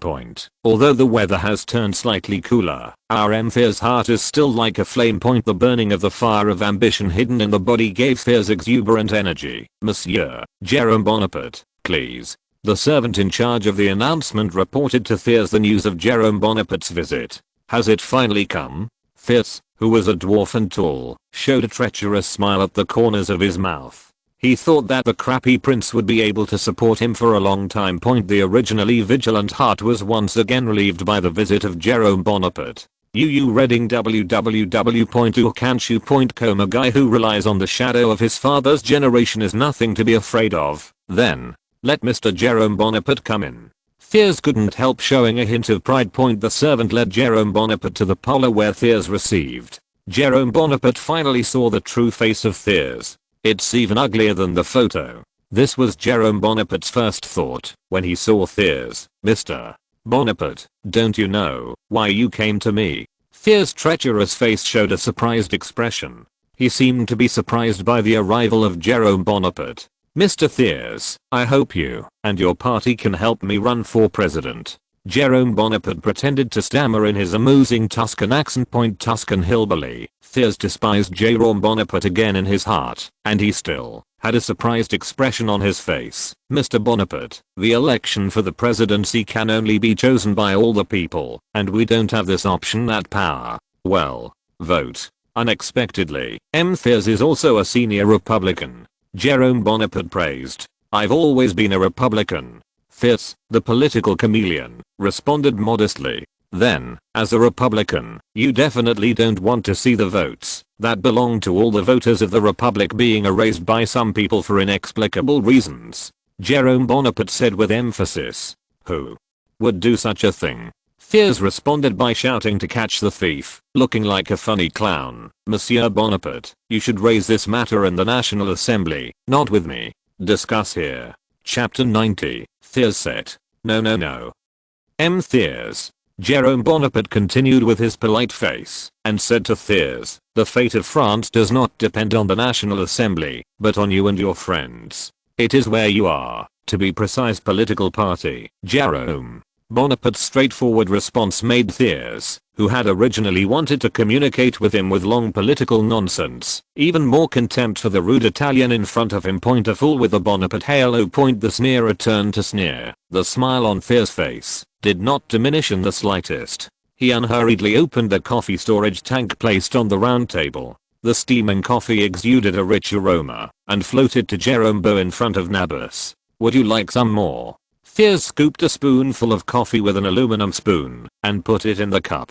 No need. The corner of Jerome Bonaparte's mouth twitched slightly. It was the first time he had seen Thiers drinking coffee. Thiers, who took a sip of coffee, put down his glass and shook his head. He said, Mr. Bonaparte, no one can control the will of the National Assembly. The will of the National Assembly can only be decided by all the citizens of France. What my party and I can do is to convey the will of the citizens who cannot speak to the government through our mouths. Besides, the National Assembly is not only for us, but also for the Republicans and the Mountain Party. They also represent how can it be said that the National Assembly depends on us if we have the will of the majority of the people. Jerome Bonaparte's heart was a little irritated by Thiers' unhealthy official language and a hint of arrogance. Exasperated, however, Jerome Bonaparte understood that it was not yet time to turn against the party of order, and he could only accompany Thiers to continue the game. Member Thiers, you should know that we are not dealing with those guys from the Republicans and the Montagnards. They just want to mess up this beautiful France, and we are committed to making the whole of France more beautiful and richer. Revolution cannot solve the problem. We must respect the existing order in France. Jerome Bonaparte emphasized the word we in order to temporarily bind himself to the party of order. Mr. Bonaparte, since you have the confidence to lead the revival of the entire France, why come to me? Thiers responded to Jerome Bonaparte in a mocking tone. Member Thiers. Jerome Bonaparte spread his hands to show his frankness. To be honest, if France is still elected by universal suffrage, I have a good chance of becoming the president of France. Even if France really wants to give, if voters add a wealth threshold, I'm not without a chance. Mr. Bonaparte can wait quietly for the result of the election. Thiers' tone remained the same as his sarcasm, but I'm not sure. Jerome Bonaparte simply pretended to lie flat and said, and the Cavaignac government came to me some time ago, and he told me, if I can give up in the election, he will make me Minister of Public Works. If the party of order is not willing to support me as president, I will consider the opinion of Consul Cavaignac. There is nothing wrong with Minister of Public Works. To be elected president, I already owe a bunch of debts I have to pay back. Jerome Bonaparte's blatant threat of interests made Thiers, who thought he was winning, felt a sense of tension in his heart. If Jerome Bonaparte really agrees to give up the election, then Cavaignac's biggest rival will disappear, and he will surely become the next president of the Republic. What kind of attitude would he have towards the party of order when he became the president of the Republic at that time, and would he remove all the party of order from the parliament? Putting himself into Cavaignac's perspective, Thiers came to the answer in an instant. Don't look at Cavaignac's current appearance of obeying the command of the National Assembly. Once he succeeds in serving as the French president, the first thing he will do is to clean up. Drop the party of order in parliament. Point at that time, I'm afraid that I will be like a fish on a chopping board and be slaughtered by others. I don't think you need to make a decision so quickly. The proposal to restrict property has not yet been passed, and even if it is passed successfully, don't you say that there is still a chance of winning. Mr. Bonaparte, fierce, who figured it out, hurried to appease Jerome Bonaparte. His purpose was just to beat Jerome Bonaparte to make him more obedient to the party of order. If you are afraid, is it that you can't lose rice by stealing chickens, monsieur? Fierce, I can wait, but my series of debts will not give me a chance. Jerome Bonaparte leaned back in his chair and put on a rogue attitude. I need money. I need a lot of money. Those debts are likely to kill me if I lose the election. I can't ignore my debts for an election that's unsure whether to win or lose. If you and your party, if I can't meet my needs, then I have no choice but to go to Cavaignac now. From this moment on, it was no longer Jerome Bonaparte who asked Thiers, but Thiers who asked Jerome Bonaparte. The Cavaignac administration also said that, as long as I can support him, he guarantees that the Ministry of Public Works will be the busiest of all departments during my tenure as minister. This way I have a chance to pay off my debts. Jerome Bonaparte showed a greedy expression, and he said he would support me in the next presidential election. Damn. Cavaignac, he wants to kill us all. Although Thiers's heart had already set off a storm, his expression was still indifferent. Thiers wanted to take another sip of coffee, but when his hand touched the coffee cup, he found that the hand holding the coffee trembled involuntarily. Riyad 1. Karma. Bonaparte, as a man in Paris, the old man who has been ups and downs for many years, I need to tell you a little life experience. Thiers changed his attitude again. He said solemnly, you said it. Jerome Bonaparte responded with a sincere expression. In Paris, never trust any promises made by a politician. Thiers went on to emphasize, especially a politician born in the army. They are good at using cannons without any integrity, but I don't have the confidence to win against him with limited property. I can't ignore my debt problem. Now I value money more than power. Jerome Bonaparte continued to pose a greedy face. The impression of cowardice and greed for money finally tipped Thiers' balance in Jerome Bonaparte's mind. Compared to a strong Cavaignac, someone like Jerome Bonaparte was obviously more in their interests. Thiers, who has been thinking about it again and again, decides to make a final test on Jerome Bonaparte. Mr. Jerome Bonaparte, if you take that position, how will you handle the affairs of the government? Jerome Bonaparte showed a pious expression. If I'm fortunate enough to be the president of the French Republic, I will never forget your kindness. I will choose a highly respected member of the Party of Order to serve as the Prime Minister of the government and serve the Republic service. Afterwards, Jerome Bonaparte paused and said, if you can get all the eye-catching projects when you are president, that would be great. Of course, the highest annual salary of the president can be adjusted appropriately higher, so I have some balance after paying off my debts. A greedy and cowardly guy is the perfect puppet. Chapter 91. Dusty Election. Under the successive showings of weakness by Jerome Bonaparte, Thiers completely let go of his vigilance towards Jerome Bonaparte. In Thiers' view, he only needs to satisfy this lame imitator's thirst for money to make him have to obey himself. He was too frightened to confront Cavaignac head-on with a proposal that had not yet been implemented, and how could he possibly compete with the Party of Order in the ensuing conversation? Thiers hinted to Jerome Bonaparte that he and the Party of Order would support him. After Jerome Bonaparte left happily, Thiers once again summoned the other members of the Party of Order, Odilon Barrot and Count Morlaix. Thiers told them all about Jerome Bonaparte's visit today. Mr. Bonaparte is clearly more in control than M. Dicato. Our M. Dicato can't wait to bite us after the election. It seems that he has forgotten who pushed him up. There was a hint of anger in Thiers' airy words. Cavaignac is indeed a bit too much. I heard that he is still in tandem with the senior generals in the army and wants to gain their support. The guy in Changanier is about to be drawn over by him. Odilon Barrot frowned slightly. Some guys don't know how much they weigh when they become dictators. Count Morlaix's tone was also a little annoyed. Cavaignac's recent series of behaviors clearly made them angry, and he turned his attention to Odilon Barrot. Mr. Barrot, could you please go to General Changanier's residence and tell him not to forget which side you are on? I see. Odilon Barrot nodded, got up and went to Changanier's residence. After Odilon Barrot left, Count Morlaix turned his attention to Thiers. "Mr. Thiers, since you think Jerome Bonaparte is easier to control than Cavaignac, then do it. Come on. As one of the founders of the Party of Order, this is your right." After all, Count Morlaix also left the residence in Thiers with the unanimous consent of the three party giants of Thiers, Morlaix, and Dodillon Barrow. The Party of Order decided to put Jerome Bonaparte in the position of president as a puppet point in the decades that followed. Thiers could not help but want to slap himself every time he thought of this afternoon point on October 17. Changarnier's estrangement made Cavaignac realize that he might no longer be able to rely on the army. Unwilling, Cavaignac once again submitted a proposal to limit the property of voters to the National Assembly, and the National Assembly rejected Cavaignac's proposal again by a vote of 50 to 700. This time was Cavaignac's last proposal in Parliament, and since then Cavaignac never appeared in the National Assembly until the day of the new president's inauguration. It was on this day that Jerome Bonaparte entered the National Assembly for the first time as a member of the National Assembly. Adhering to the principle of saying more and making more mistakes, and saying less and making fewer mistakes from the moment he entered the National Assembly, Jerome Bonaparte has made up his mind to play the role of a parliamentary transparent person before the election results are completely settled.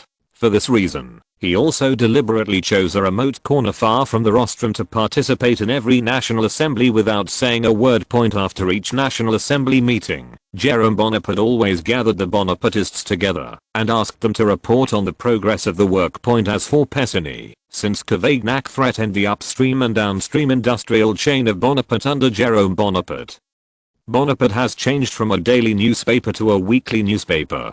The content is much richer than before, and the price of 5 cents per newspaper also attracts many users to subscribe to the newspaper, but the newspaper is still in a state of sustainable losses. For Letty, the slogan "Make France Great Again" has spread throughout Paris, and Jerome Bonaparte's fame has risen again, based on the fact that the Bonapartists are running around in every corner of Paris day and night to commit crimes. Of course, while Jerome Bonaparte's fame rose, it also brought a certain negative impression. The National once ridiculed Jerome Bonaparte as president of notes in response to the act of posting propaganda slogans on the streets of Bonaparte's party. An angry Pessigny and others wanted to have a debate with those in the National through the newspaper, but they were stopped by Jerome Bonaparte. Jerome Bonaparte cheerfully looked at the 4 characters "President" on a note on the front page of the National newspaper, smiled and joked, "Since the colleagues of the National newspaper are willing to do publicity for me at their own expense, why don't we push the boat along the way? The president of the note is the president of the note, and we still need to be grounded." But Pessigny was a little unwilling. "Relax. They won't jump for long."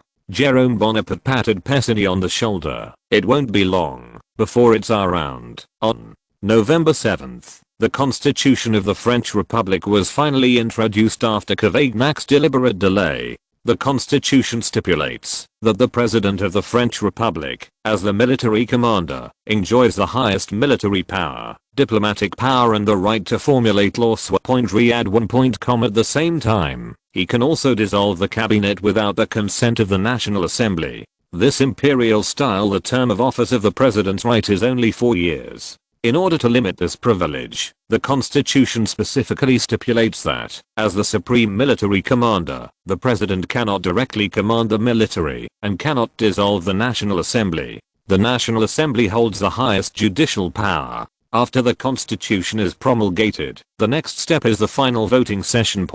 Although France is already in the middle of winter, the weather this year is exceptionally good. Nearly 7.5 million voters, or more than 76% of voters, turned out to vote. Although the number of votes was smaller than in April, these people were enough to carry Jerome Bonaparte into the Élysée Palace. After more than a month of voting and counting, the French provinces summarized their votes in Paris on December 8th. Paris took another 2 days to count the votes of the provinces again, and finally announced the results in a small area on December 10th. Jerome Bonaparte became the first president of the French Republic with an overwhelming majority of 5.9 million votes. All he needed to do was wait for the inauguration of the president. That's 400,000 more votes than its historical cousin, partly from the citizens of Paris, and partly from the mouth of the Rhône, a traditional Orthodox voter. The hapless Kvagnak received less than 1.1 million votes. Ludri Ralan got 370,000 votes, Raspe got 37,000 votes, and Lamartine only got 17,000. After a 4-month presidential battle, it finally came to an end. Chapter 92. Old Jerome asks for guilt. Just as the number of votes of Jerome Bonaparte's candidates was being circulated throughout the political circles of Paris through the National Assembly, the Paris Police Department also welcomed an uninvited guest. Wearing a black coat, a top hat and a gold necklace with 3 medals on the gold necklace, the 60-year-old man walked slowly to the door of the Paris Police Department under the Ministry of Internal Affairs with the help of his attendants. Steps into this small building with only 4 floors. The 2 railway commissioners who were in charge of guarding the entrance of the police department did not dare to stop after carefully observing the old man's dress. If they dare to stop the nobles, they will be very guilty. The old man who entered the hall of the police department did not stop too much in the hall on the 1st floor, but went straight to a room on the corner of the 3rd floor. On the wall to the left of the door was an iron door number, with the words police chief clearly engraved on the number plate. The police chief has only 3 words in French. The old man standing in front of the director's office knocked on the door unhurriedly. Who is it? I didn't say. Don't disturb me during this time. There was a roar from the room, and the police chief was obviously very annoyed at the people who disturbed him during this time. Jerome.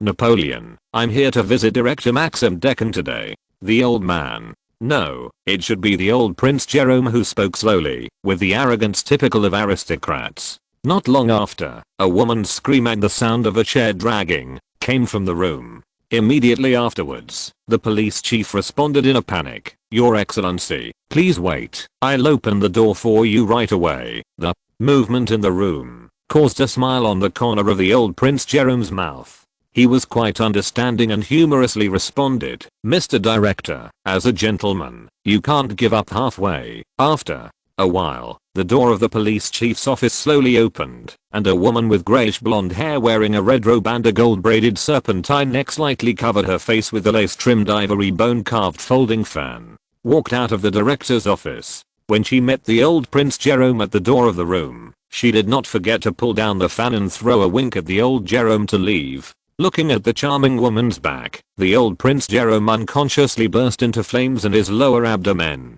If he hadn't had other things to do now, he would definitely catch up with the woman and explore geographical knowledge with her. The most important thing right now is that.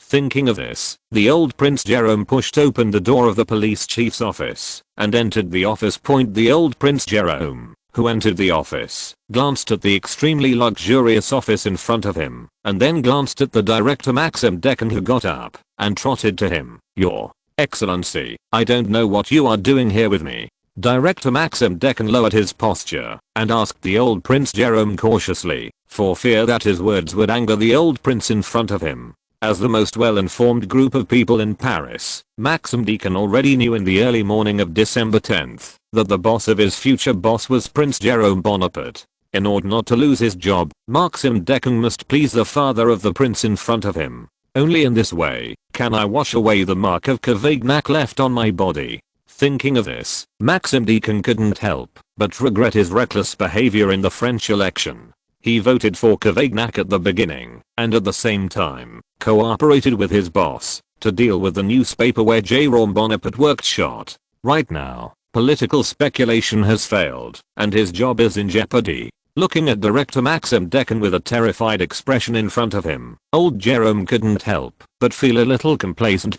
In addition to being complacent, the old Prince Jerome still did not forget the business, and in the terrified expression of Maxim Deccan, the old Prince Jerome said, Mr. Director, your subordinates have torn up the advertisements we posted again, and also imprison our people. I know your rules, but I can't just hid my son alone. Damn it, I forgot. Maxim Deccan suddenly remembered that he seemed to have forgotten to explain the situation to the group of scumbags under him. Those who eat, drink, prostitute, and gamble. They only want to make money, and they don't think about politics at all. This. Maxim Deccan showed a pleasing expression, and sweat dripped from his forehead because of nervousness. I'm afraid it's a misunderstanding. It must be some police officer below. It turned out to be a misunderstanding. The old Prince Jerome suddenly realized, and then responded with a sneer, "My son's attitude towards this matter is also very angry. This.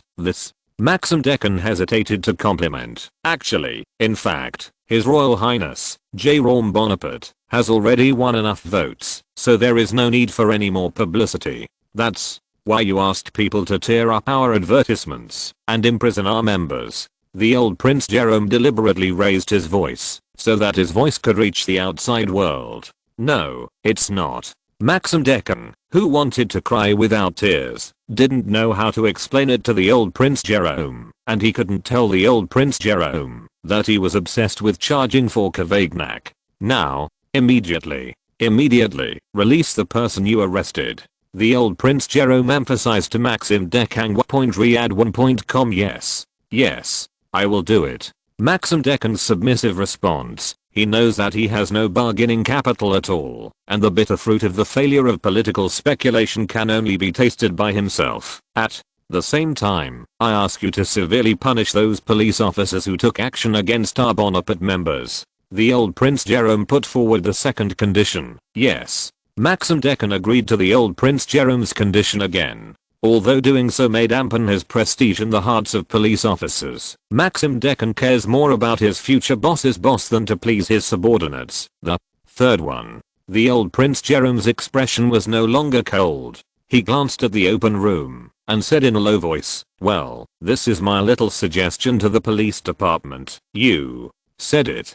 Maxim Deccan listened intently. Of course he knew the meaning behind this so-called suggestion. "I think the police department should set up an investigation department, which is specially responsible for investigating some guys who are destroying the peace of the republic." The old Prince Jerome said euphemistically. Maxim Deccan immediately showed an expression of righteous indignation and said, "I think your suggestion, Prince, is very necessary. Right now is the French election. Many people in Paris are trying to sabotage the election. I think it is necessary to set up this department." Afterwards, Maxim Deccan showed an embarrassed expression. He spread his hands and said, "But I don't have such talents in my hands. I don't know if the prince has anyone who can be recommended. Of course, I think Marcel Yaloja from your department is a suitable person. He used to be a railway commissioner and is familiar with this area of business." Chapter 93, Anti-Revolutionary Investigation Office.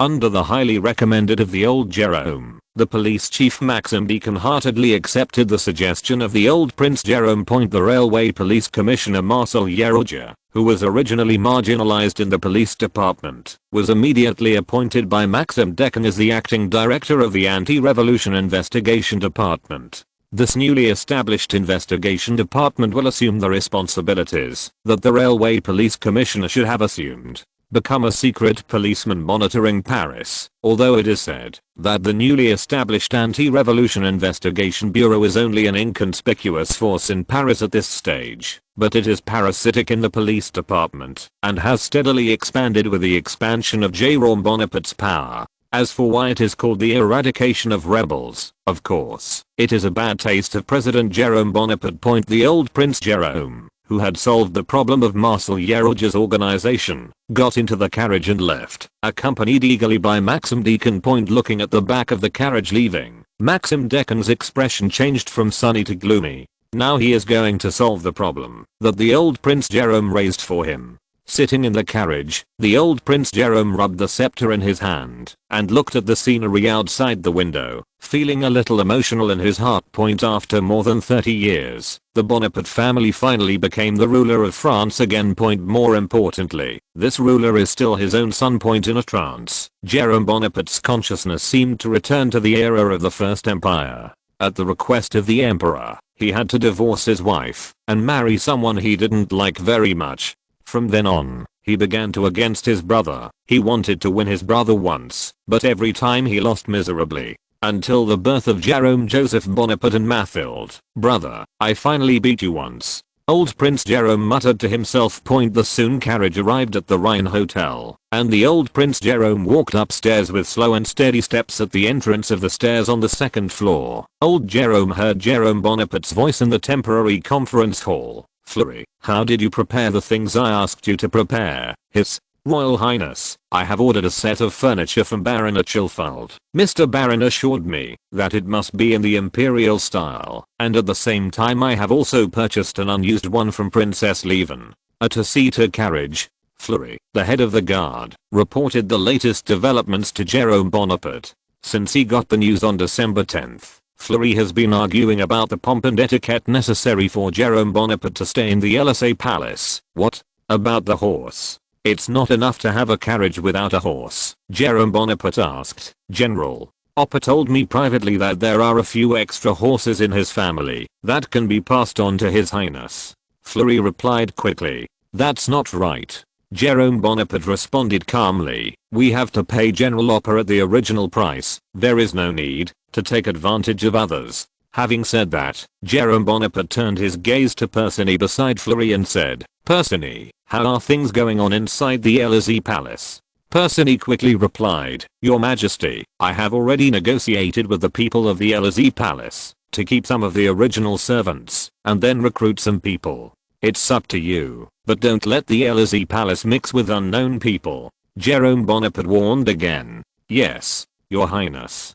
Persigny responded quickly, okay, I will leave the matter of the Élysée Palace to the two of you. I hope that, after I enter the Élysée Palace, I will definitely see a different Élysée Palace. Jerome Bonaparte made final summary. Do you have anything else to report to me? That, Your Highness. Persigny hesitantly replied in a low voice. Some time ago, Edgarny expressed his desire to return to Bonaparte's arms. When? Was it some time ago? Jerome Bonaparte asked carefully. December 11. Persigny responded awkwardly. Okay. Jerome Bonaparte said with a sneer. Knowing that we are about to win, I can't wait to join us. It's the icing on the cake. It's no wonder that Jerome Bonaparte has a strange temper. Anyone who encounters this kind of guy has no good temper. What's more, Jerome Bonaparte is not a nostalgic person like his cousin Louis Napoleon. Your Highness, Edgarny is the son of Marshal Ney. Persigny reminded in a low voice. What happened to the son of Marshal Ney? Can the son of Marshal Ney go to the sky in one step?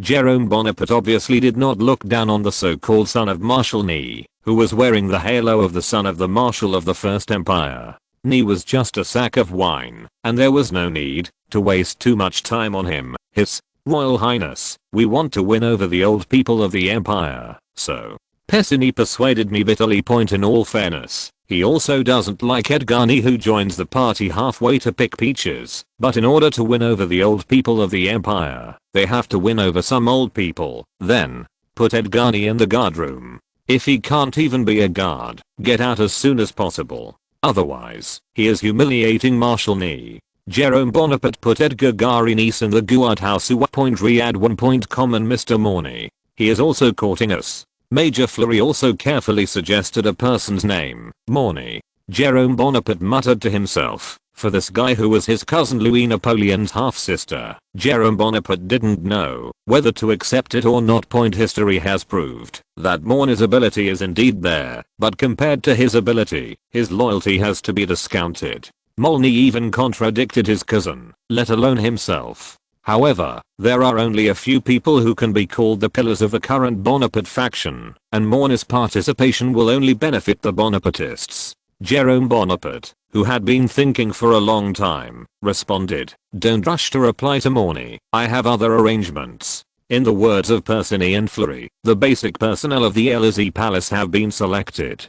Persigny and Fleury also left the temporary meeting room, and Prince Jerome the Old followed him into the temporary meeting room and explained the situation in the police department to Jerome Bonaparte. Okay. Jerome Bonaparte smiled and nodded. Since the police department has finally opened a hole, it will be a matter of time before they fall. Only when he has mastered all the military and paramilitary forces in Paris can he calmly carry out his next phase of the plan. On December 19th, it rained in the urban area of Paris, shrouded in dark clouds in the soft drizzle. The President of the National Assembly Marist solemnly announced the results of the general election. Jerome Bonaparte became the President of the French Republic with an absolute advantage of nearly 6 million votes. The next step is to go to the Palais Bourbon to take the oath. Chapter 94, President and Army. December 20th. 1848. At 7 am the drizzle that lasted for a day and a night finally ended at 6 am on the 20th. The dark clouds over Paris dissipated, and the sky began to clear. Even if it's sunny in Paris in the middle of winter, you can still feel a hint of coolness piercing the bone marrow through the coat.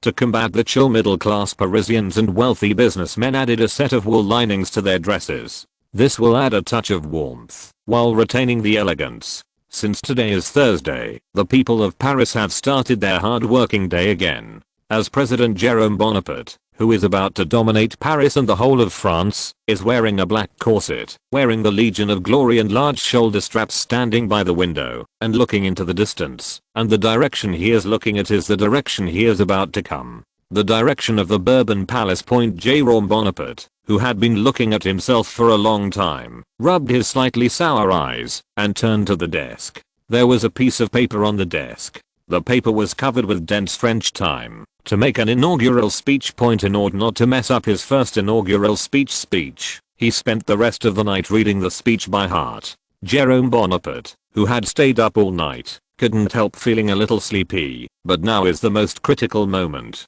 Jerome Bonaparte has to work hard to finish all the procedures of the inauguration of the president. Just like that, Jerome Bonaparte, sitting on the armchair, waited for the arrival of the inaugural carriage, while battling against the sweat drowsiness.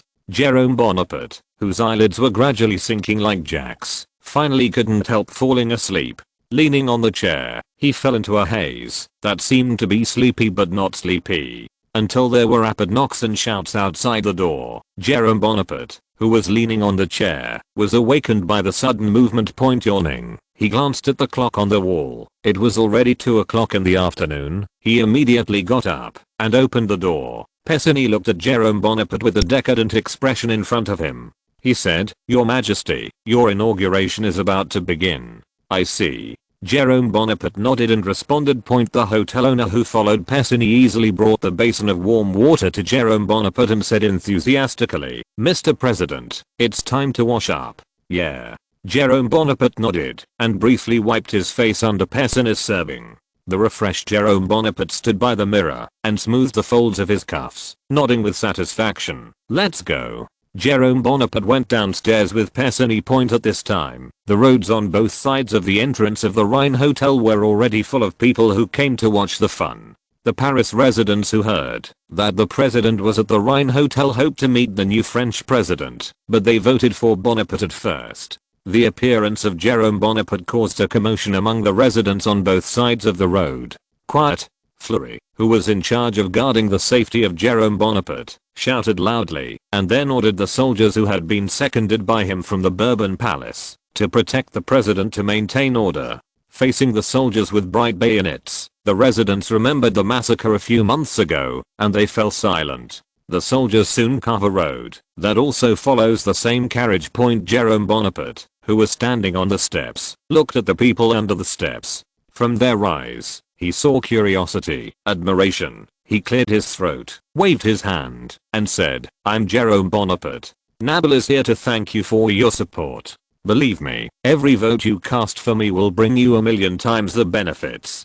Please continue to support me, and I will bring you victory. Long live Napoleon, we want Poron." The Bonapartists who were in the crowd immediately shouted, "Long live Napoleon, we want Poron." The residents on both sides of the road, led by the Bonapartists, also shouted. Amid the cheers of the residents, Jerome Bonaparte got into the carriage that Fleury bought from Princess Leven. Pessigny and Fleury also mounted their horses one after the other. The soldiers who were responsible for guarding the president's car were divided into 2 parts. They were one after the other to protect the safety of Jerome Bonaparte. The carriage traveled unimpeded from the Rhine Hotel to the Bourbon Palace on the south bank of the Seine. At this moment, the Bourbon Palace was already surrounded by 2 regiments of troops. Bonaparte, who was sitting on the carriage, learned from the mouths of the soldiers surrounding the carriage that the 2 regiments stationed here were the number 1 in Paris. The troops of the division were stationed here under the orders of the division commander Changanier. It seems that the guys in the party of order are also afraid of Cavaignac's mutiny, and now even the army is used. Jerome Bonaparte thought to himself with a smile on the corner of his mouth. Under the order of Jerome Bonaparte, the carriage did not continue to go in, but stopped 300 meters away from the gate of the Bourbon Palace. The soldiers stationed outside the Bourbon Palace noticed the change in front of them, and their curiosity drove them to look in the direction of Jerome Bonaparte. When Persigny and Fleury saw Jerome Bonaparte getting out of the car, they thought something had happened. They also got off and came to Jerome Bonaparte. "Your Majesty." Fleury wanted to remind Jerome Bonaparte that the time for his inaugural speech was approaching. Reading www.urkanshu.com. Don't worry. We still have a lot of time to finish the last leg. Jerome Bonaparte raised his hand to stop Fleury. He decided to walk the last leg. Persigny and Fleury looked at each other with a helpless expression. Jerome Bonaparte, who came to the soldiers slowly, imitated the tone of his uncle Napoleon that he learned from his father and said confidently, "Soldiers of the Republic, you have worked hard. You are the heroes of the Republic." Jerome Bonaparte praised the soldiers present without hesitation. The soldiers who heard someone praise them for the first time couldn't help trembling all over. Hero? What an ancient word, so ancient that they could only hear it in the mouths of their fathers. There was a hint of fanaticism in the eyes of the soldiers. In their eyes, Jerome Bonaparte was no longer a person, but a symbol of years and years. The emperor's nephew has returned, and the glory of the army will also return. Jerome Bonaparte, who had given the army a strong dose of medicine, once again took advantage of the victorious pursuit and stepped forward to hold an officer's hand. The officer who was held by Jerome Bonaparte also showed an excited expression. "Your Majesty, Your Majesty. I work hard. Glory, medals, I have everything you want here." Jerome Bonaparte promised without waiting for the officer to finish speaking. The officer swallowed what he wanted to say, and Jerome Bonaparte brought the officer's hand and held the next officer again. The officer who was holding his hand showed an excited expression without taking a step, and even speaking was a little awkward. As for Cavaignac's promotion, they have long since forgotten about it. Military heart is available. Chapter 95. President and his Prime Minister. Due to Jerome Bonaparte's behavior of walking all the way, it took nearly half an hour to complete the journey that originally only took 10 minutes at the gate of the Bourbon Palace. 4 generals in military uniforms were quietly watching Jerome Bonaparte. They were General Riagnodi Saint Jean d'Angleterre, General Orpoa, General Changanier, General Victor Castellane, Count, among them. General Castellane looked at Jerome Bonaparte in the distance with mixed emotions in his eyes. He leaned over to Changanier and asked in a low voice, "General Changanier, our president is still before taking office. I couldn't wait to keep in touch with the army, just like the original emperor." After listening to General Castellane's provocation, General Changanier's expression remained calm. He spoke slowly and said in a calm tone, "Isn't Mr. President's liking of the army exactly what you guys want to see? Who knows?"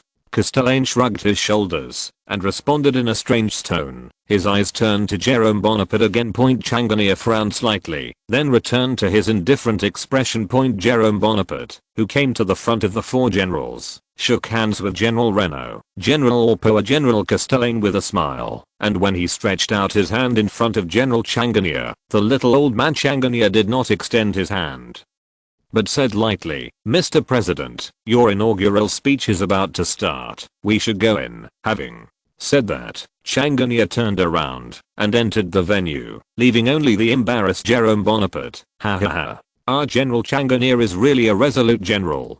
Jerome Bonaparte, who was annoyed at Changanier's arrogance, teased. "That's right. General Changanier has always been a resolute person." In order to ease the embarrassment, General Orpoa also echoed. Castellane glanced at General Orpoa, then at Jerome Bonaparte, and smiled again. "Let's go. Don't make the colleagues of the Republic wait." Jerome Bonaparte said to the 3 generals present.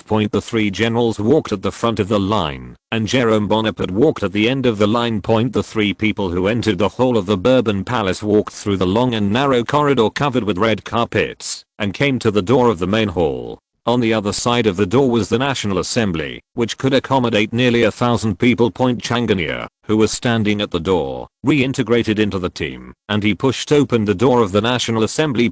Jerome Bonaparte and others entered the National Assembly one by one, and they stayed in the corridor on the right side of the National Assembly waiting for the signal to enter. Marist, who was standing on the podium, saw Changanier, who had entered the arena, and he had already concluded that Jerome Bonaparte had entered the arena. He knocked on the wooden palm on the podium and said loudly, "Silence." The originally slightly noisy National Assembly fell silent in an instant. The members sitting in the box seats and the hall seats waited solemnly for Marist's speech. They knew that their Mr. President had arrived. Marist stood up with a solemn expression and read out, "In the name of the French people, whereas the citizen of Joseph Jerome Bonaparte, born in Paris, meets the conditions for election under Article 44 of the Constitution, in view of the fact that he received an absolute majority of the votes in the public elections for the president held throughout the territory of the Republic, according to Articles 47 and 48 of the Constitution, the National Assemblies it declared the citizen president of the Republic for a term of office from today to the second Sunday of May 1852.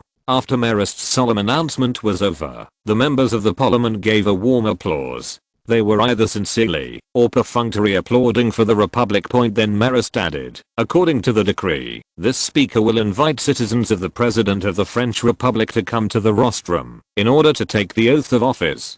The time has quietly come to 4 o'clock. The night is gradually falling. The spacious National Assembly Hall is already half dark. The glass chandelier lit with candles is put down from the ceiling. The bailiff sends the candle to the rostrum." Speaker Marist gestured toward the left corridor. The 4 generals of Changanier walked to the rostrum. They represented the army protecting the president.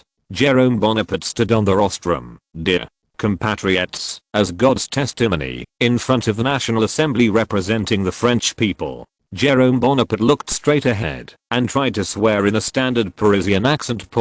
Although Jerome Bonaparte has worked very hard to change, he still has some Tuscan flavors. This may not be easy for ordinary people to hear. For Thiers and others, the Parisian accent with Tuscan flavor is simply a good joke. Thiers leaned in front of Barrow and whispered, "His accent is terrible." Barrow and the members of the Party of Order beside him couldn't help but laugh. On the stage, Jerome Bonaparte put his right hand on his chest, trying to make others believe in him more. "I swear to be loyal to the Republic and the Constitution." There was sparse applause from the audience who read1.com. After a few seconds, more and more people began to applaud.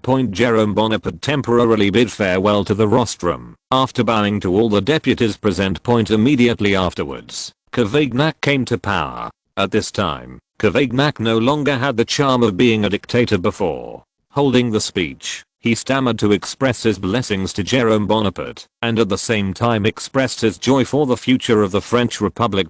Jerome Bonaparte reacted to the rostrum again. He stretched out his hand and said to Cavaignac, "At this time when the old and the new are changing, should the two of us shake hands, Mr. Ruling?" Cavaignac smiled reluctantly and shook hands with Jerome Bonaparte, then turned and came down from the rostrum. Perhaps because Cavaignac couldn't bear the blow of losing his power, he fell directly from the second step as he walked down from the rostrum. This was the first time someone fell from a step with only 3 steps. "It seems that our M. de Cateau can't bear the blow," Thiers said to Barrow in a playful tone. Odilon Barrot was silent, his eyes fixed on the rostrum, as if he was waiting for something. "Here, I announce that I will establish a cabinet that will serve the National Assembly and serve all the French people. I will nominate Mr. Odilon Barrot to serve as Prime Minister." On the day of his appointment, Jerome Bonaparte, a bomb was dropped at the National Assembly. The Republicans and the Mountain Party looked at Odilon Barrot on the side of the Party of Order at the same time, and the colleagues of the Party of Order also wanted to congratulate Odilon Barrot. Odilon Barrot, who heard the news, showed a look of joy.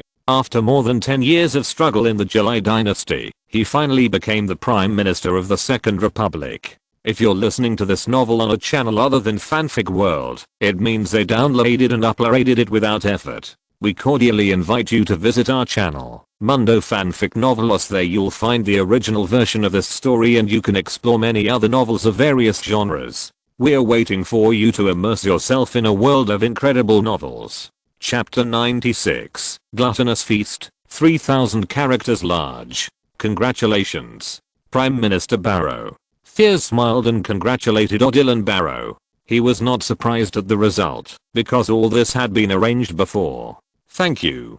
Thank you." Odilon Barrot excitedly held Thiers' hand to express his gratitude. "Don't Forget, we and I are on the same side. Mr. Thiers reminded him. He was afraid that the new prime minister in front of him would do something stupid because of his closeness to the left. As for why Thiers is reluctant to serve as prime minister himself, because Thiers does not want to be exposed to the public so soon. Everything Thiers did was to prepare for his presidential election in 1852. He would disappear for 4 years to let France know him again, and then he would become the second president of France through indirect elections by parliament. During this period, he would still pay attention to Barrow's movements from time to time to avoid accidents. Of course, I understand. Odilon Barrow still responded excitedly. On the stage, Jerome Bonaparte waited for the commotion in the audience to stop and continued. Everyone, I believe that under our joint leadership, France will surely become increasingly prosperous. Jerome Bonaparte bowed deeply again to the audience, and then he turned away from the rostrum. The deputies in the audience again applauded Jerome Bonaparte and shouted at the same time, "Long live the Republic." The meeting was coming to an end here. After Speaker Marist delivered the closing speech again, the presidential inauguration speech officially ended. When President Jerome Bonaparte, who was in the left corridor, was about to turn away after hearing Marist's announcement that the National Assembly was over, a shout from behind stopped him. "Mr. President, please stay behind." No one knew the owner of this voice better than he did. Jerome Bonaparte turned to look behind him and said, "Mr. Thiers." It was Thiers who stopped Jerome Bonaparte, and he came to Jerome Bonaparte with Odilon Barrow. Thiers, smiling, said to Jerome Bonaparte, "Mr. President, I wonder if I will be fortunate to be with M. Barrow, the Count of Morlaix, and General Changanier on your happy day as president. Come to your dinner together." Of course, Jerome Bonaparte responded without hesitation. "Please tell Count Morlaix and General Changanier that I will wait for them at the Élysée Palace. Thank you for your kindness, Mr. President. Prime Minister Barrow and I will be there on time." Thiers left with Barrow. Looking at the back of Thiers and Barrett leaving, Jerome Bonaparte slightly, then set off to the door of the Bourbon Palace. When night fell, kerosene lamps hung from the branches on both sides of the Bourbon Palace, and the ground was also filled with torches, illuminating the entire periphery of the Bourbon Palace. Thousands of soldiers stationed at the Palais Bourbon stood together under the command of Changanier, who was riding on the white horse, put on his military uniform again. He pulled out the command sword at his waist and shouted angrily, "Long live the Republic, long live the President." Thousands of soldiers followed Changanier's voice and shouted, "Long live the Republic, long live the President." Jerome Bonaparte nodded lightly. His resentment towards Changanier disappeared at this moment. Under the gaze of the soldiers, Jerome Bonaparte boarded the carriage with Lacus, the general director of the parliament. The loyal Changanier dispatched a team of cavalry to follow on the left and right sides of the team. Pessigny walked at the front of the team. Fleury and Edgani were on the left and right at Jerome. Both sides of the Bonaparte frame. The mighty team set out from the Bourbon Palace and arrived at the Élysée Palace. The person who got off the carriage, President Jerome Bonaparte, accompanied by Lacus and Fleury, visited the entire arrangement of the Élysée Palace.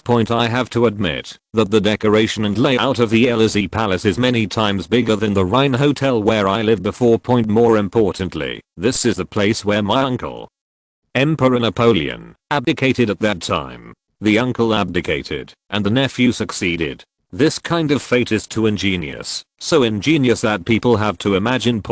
After visiting the Élysée Palace, Jerome Bonaparte took Lacaux's hand and said enthusiastically, "Mr. Lacaux, I accept you. I hope you can join my dinner party." "Thank you, Mr. President, for your love." Lacaux, who was eager to establish contact with President Jerome Bonaparte, immediately agreed to Jerome Bonaparte's invitation. However, he has to go home first to prepare. After Lacus left, Jerome Bonaparte called Pessigny and Lety again to ask them about the invitations. Pessigny and Lety assured Jerome Bonaparte that nothing would go wrong. Then, Jerome Bonaparte asked Terran, the head of the kitchen of the Élysée Palace, about the preparation of dinner. Terran also patted his chest and assured Jerome that he would complete the task given by Jerome. At 7 o'clock in the evening, the Bonapartists who had been chosen by Jerome Bonaparte arrived with piety. At 8 o'clock, Duma arrived with the survivors of the First Empire. At 8:30, Fuld and Huguenot arrived. At 8:50, Thiers, Barrow, Changanya, and more lakes arrived. The banquet officially started at 9 o'clock. Tables of delicacies were brought to the corner of the hall under the command of Tyrrand. Whether you can eat enough for the self-service banquet is up to you. However, most of the people present did not come for a full meal. They came to Jerome Bonaparte and said some compliments to Jerome Bonaparte.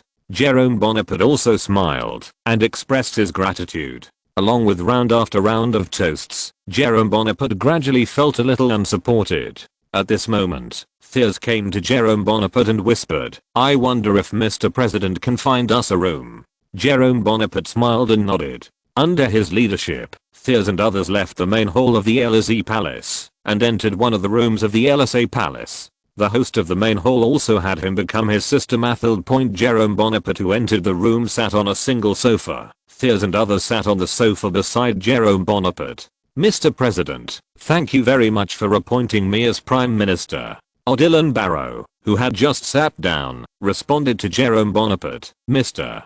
Prime Minister, I said before my election that my original intention was to serve the whole of France, and you are the mainstay of France." Jerome Bonaparte responded, "Mr. President, I don't know what arrangements you have for the other members of the cabinet." Thiers then, "Other members can be nominated by," responded M. Barrot. Jerome Bonaparte expressed respect for the authority of Barrot as Prime Minister, and then he added, "However, I hope that the Ministry of Public Works and the Ministry of Justice can inject some young blood. It seems to have taken a fancy to these two departments. Of course, we respect the opinion of Mr. President." Thiers tentatively asked, "How about Mr. Hugues Rouet as the Minister of Justice? He is the best lawyer in Paris." "I agree too," Barrot said helplessly. "I think so too," Jerome Bonaparte responded. "Ministry of Public Works." Thiers hesitated for a moment, then looked at Jerome Bonaparte, who was waiting for Jerome Bonaparte's response. "How about Mr. Morny?" Jerome Bonaparte said, "I believe that he who has worked as an industrialist will definitely become an excellent Minister of Public Works. If it weren't for the lack of talent in this area in Jerome Bonaparte's camp, he would definitely test Morny before letting him serve as Minister of Public Works. Right now, he is short on talent, so he can only let Morny take the lead. Power is a product that is overdue. Thiers' expression flashed a hint of surprise. He thought he would recommend Bligh, but he recommended Morny. Note, Bligh, who was born in Meaux, was Louis Napoleon's childhood playmate, as well as Jerome Bonaparte's teacher and friend. As far as he knew, Morny was only someone who had only recently approached him. Yes. Thiers agreed to Jerome Bonaparte's request. Given Morny's alienist label. Jerome Bonaparte, who has obtained the power of the Ministry of Public Works and the Ministry of Justice, is temporarily satisfied, and he needs to digest his existing power. For the remaining positions, I believe that Mr. Barrot will definitely find someone suitable for him. Jerome Bonaparte retreated in a timely manner. Odilon Barrot stated his intentions. Among them, the Earl of Fallow was the Minister of Public Education, Parsi was the Minister of Finance, and Edward Dowey was the Minister of Foreign Affairs. Satisfied, Jerome Bonaparte agreed with Odilon Barrot's nomination. 1 by Onu. Riyad 1. And told Barrot, "Mr. Barrot, after the banquet is over, you can draw up a list of cabinet members. Of course, the list will be placed in your study, Mr. President." Odilon Barrot responded, "Okay. Gentlemen, we are done talking about the cabinet. It's time to talk about it. His Majesty the Pope. His Majesty is still visiting London, and it seems that he may not be ready to return to Rome. If His Majesty is not in Rome for a long time, there's going to be a big problem." Thiers glanced at Jerome Bonaparte, as if he already knew what Jerome Bonaparte had suggested with Pius IX. "The Pope is indeed a big problem," said Jerome Bonaparte, frowning. Since Jerome Bonaparte left the papal state, Pope Pius IX's reform has once again fallen into the deep waters. The arrival of rural priests has impacted the ratio of city councillors, making the Pope's rights no longer pass. However, when the Pope succeeded in the political reform, he did not carry out military reform. The peasants who were originally scattered did not set up the Pope's armed forces like the Provence area of the Great Revolution. With the passing of the power of the urban faction, the restless elites began to take risks. On November 25th, they assassinated Perarino Rossi. poor Rossi only had 10 more days of life. The death of Perarino Rossi caused chaos in Rome, and the contradictions between the various forces surfaced again. The Pope, who felt that he could not control the political situation in Rome, took the opportunity of a visit to leave Rome with the French ambassador. Chapter 97. Bury the Party of Order. Step 1. For the several big men who were present with the direction of French policy, Roman Pope Pius IX were indeed a thorny issue. Strictly speaking, the issue of Rome belongs to the internal affairs of other countries. If France intervenes rashly, it may cause European fear of the Republic. Of course, the people present are not afraid of war. Anyway, once the war starts, as the manipulators of the whole France, they can shout until the last Frenchman is gone. France will never surrender, and then they will hold a lot of hearts. The ideal aspiring youth is thrown into the battlefield. However, in this case, it is not good for them.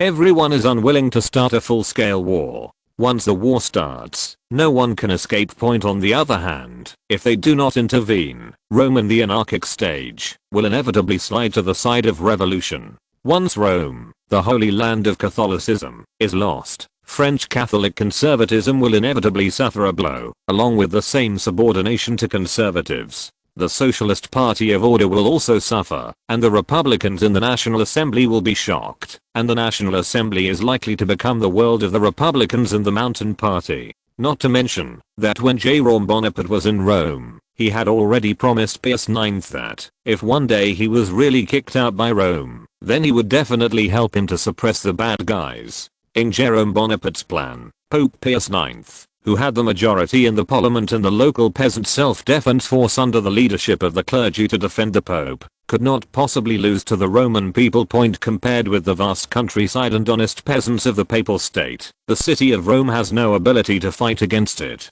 Who would have known that Pius IX would have turned the situation of steady victory into the embarrassing situation it is now? Jerome Bonaparte, who was thinking divergently, couldn't help but remember the classic words of Chairman Carnegie in the Huarahe campaign in his previous life, 600,000 versus 800,000, the advantage is mine. Thinking of Chairman Carnegie's slightly funny face, Jerome Bonaparte couldn't help laughing. Jerome Bonaparte's laughter successfully alarmed Thiers and others who were still thinking. They all turned their attention to Jerome Bonaparte. They seemed to be looking forward to Jerome Bonaparte's answer. Even if the answer is a wrong answer, Jerome Bonaparte could only clear his throat, stretched out a finger and said solemnly, "Gentlemen, we must determine a direction. Are we going to interfere in the Roman issue or not, or whether we are capable or not? Interfere with Rome, Jerome." Bonaparte turned his attention to Changanier. Among the several people present, only Changanier was born in a regular military school, and then followed Marshal Biron to fight in Algeria. Changanier instantly understood the meaning in Jerome Bonaparte's eyes. He said in a hoarse and dry voice, "From a military point of view, France is indeed capable of interfering with Rome. How many people are needed?" Jerome Bonaparte continued, "If it was me, it would take about 10,000 people." Changanier responded arrogantly. In the eyes of his African soldier, Rome was simply a product that could be easily obtained. "Okay, I'll count it, based on 20,000 people." Jerome Bonaparte decisively doubled Changanier's figure. In his memory, General Oudinot seemed to have spent 14,000 people, and had not repression by the Roman Republic. Of course, this was in 1849, where is the best place to recruit a team of 20,000 people? Jerome Bonaparte then asked. "The best is the Alpine front, which is closer to Rome." Changanier responded again, then, "Mr. Prime Minister, what is the approximate budget for a team of more than 20,000 people, and whether we can pass the National Assembly's plan?" Jerome Bonaparte, who was in control of the rhythm, asked Odilon Barrot again. Odilon Barrot, who had no experience in thinking about the military's finances, couldn't tell for a while. He could only turn his attention to Thiers, who once served as Prime Minister and led the crisis in the Near East. Thiers also thought about it for a while and then gave the answer, "If it is on side supply, it will take about 7 to 9 million francs to maintain a team of 20,000 people for about a month." The local supply in Thiers' mouth is of course an old French tradition of going all the way, and it is because of this that the generals became so rich. If we really decide to intervene, the National Assembly will probably not agree to our request for funding. Count Morley, with one hand drooping on the sofa, made a relaxed gesture. They don't want to waste citizens' money on to maintain the rule of their enemies. In what Count Morley said, they were referring to the Republicans and the Montagnards in the National Assembly. Perhaps we can allocate funds directly without going through the National Assembly. Dylan Barrow took the words of Count Morley and said with a smile, the National Assembly will not trace the ins and outs of every sum of money. We only need to provide the nationalists enough to wipe out the minutiae from the parliamentary report. However, the mobilization of the army cannot be concealed from the National Assembly. Changanier added, it depends on our Mr. President. Thiers turned his attention to Jerome Bonaparte. As the highest military commander in France, Jerome Bonaparte has the right to mobilize the army without going through the parliament. Although he cannot directly control the army. Riyadh1.com, but with its endorsement, the army can undoubtedly drink and travel freely unhindered. Of course, I'm still happy to do something for the army, Jerome Bonaparte said without hesitation. So, who is the person who will control this army? How about General Audinet? Barrow asked. Audinet? No. He's from there. Thiers immediately rejected General Audinet. I think so too. Jerome Bonaparte also rejected Audinet. He and his father were traitors who betrayed Bonaparte. Jerome Bonaparte didn't want to earn this for nothing. The chance of prestige gave him. How about General Renaud? Huh? Thiers looked at Jerome Bonaparte in surprise. He didn't understand. When Jerome Bonaparte got involved with Renault. Jerome Bonaparte understood what Thiers meant, and he said calmly, General Renaud has left a deep impression on me today. I thought Mr. President would nominate General Oppel. It seems that our General Oppel has no chance. Thiers said with a hint of ridicule, but he was relieved. It seems that the stupid Mr. President does not want to meddle in the military. The interests of the Republic are greater than personal feelings. Jerome Bonaparte responded solemnly, but he couldn't help laughing out of his heart. How do these guys know that the future General Renaud will take away Changanier's military power and make the Party of Order completely lose its protection? From the deployment of the team to the financial expenditure, to the determination of the military commanders, the choices they make are self-evident. But before that, we still need to negotiate with the Austrian Empire. Mr. Chancellor, this matter is left to you. Chapter 98, Minister of Public Education. The cooperation between President Jerome Bonaparte and the giants of the Party of Order went very smoothly. The two sides had a cordial and friendly conversation, a frank conversation. The president can't wait to strangle the Party of Order, and a full exchange of opinions. The president and the Party of Order cannot defeat the Party of Order. The Party of Order can only do a little trick. The results of the talks are meaningful. The president has successfully promoted his favorite general to become a dark son. After the meeting, Fleury brought in the champagne that had been prepared, and the president and the Party of Order giants and military leaders raised the glasses. Cheers to our future cooperation and better cooperation. Jerome Bonaparte raised his glass and said a toast. Several cups collided with each other and made a crackling sound. I don't know if it was a sign of the future. However, at present, the opposition parties of the National Assembly, the President and the Party of Order can only tolerate each other and become a fake couple who have different dreams in the same bed. The two sides hid their bayonets and pistols under the quilt, waiting for the day after dawn to decide between life and death. Dylan Barrow and others left, and Jerome Bonaparte returned to the dinner. As soon as he returned to the dinner, Jerome Bonaparte was surrounded by the guests of the dinner again.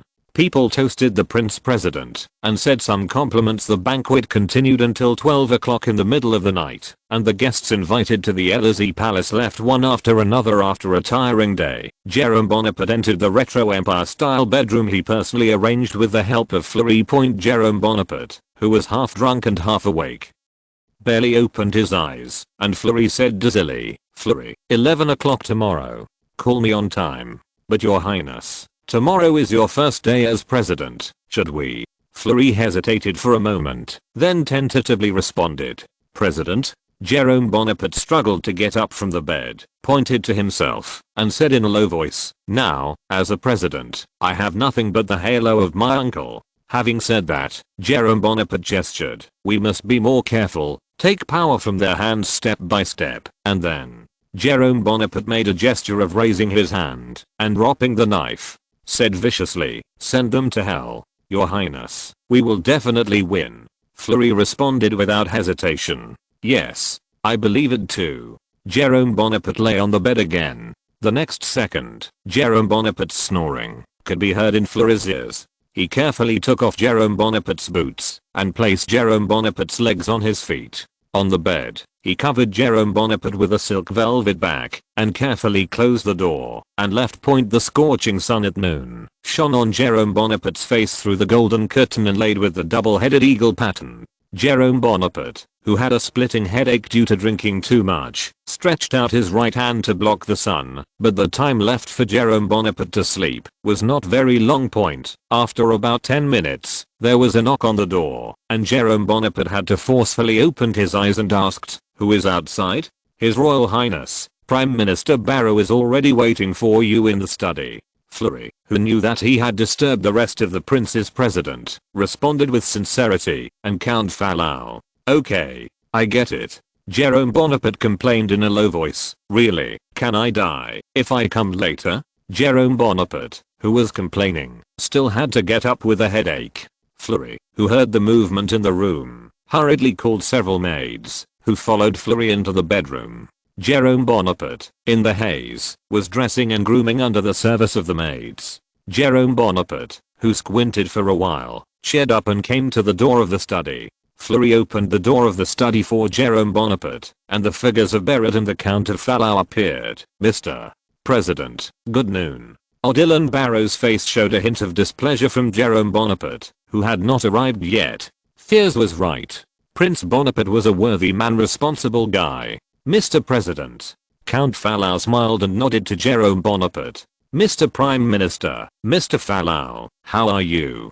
Jerome Bonaparte was not at all embarrassed to be late. He entered the room and shook hands with Barrow and Fallow one by one. "Mr.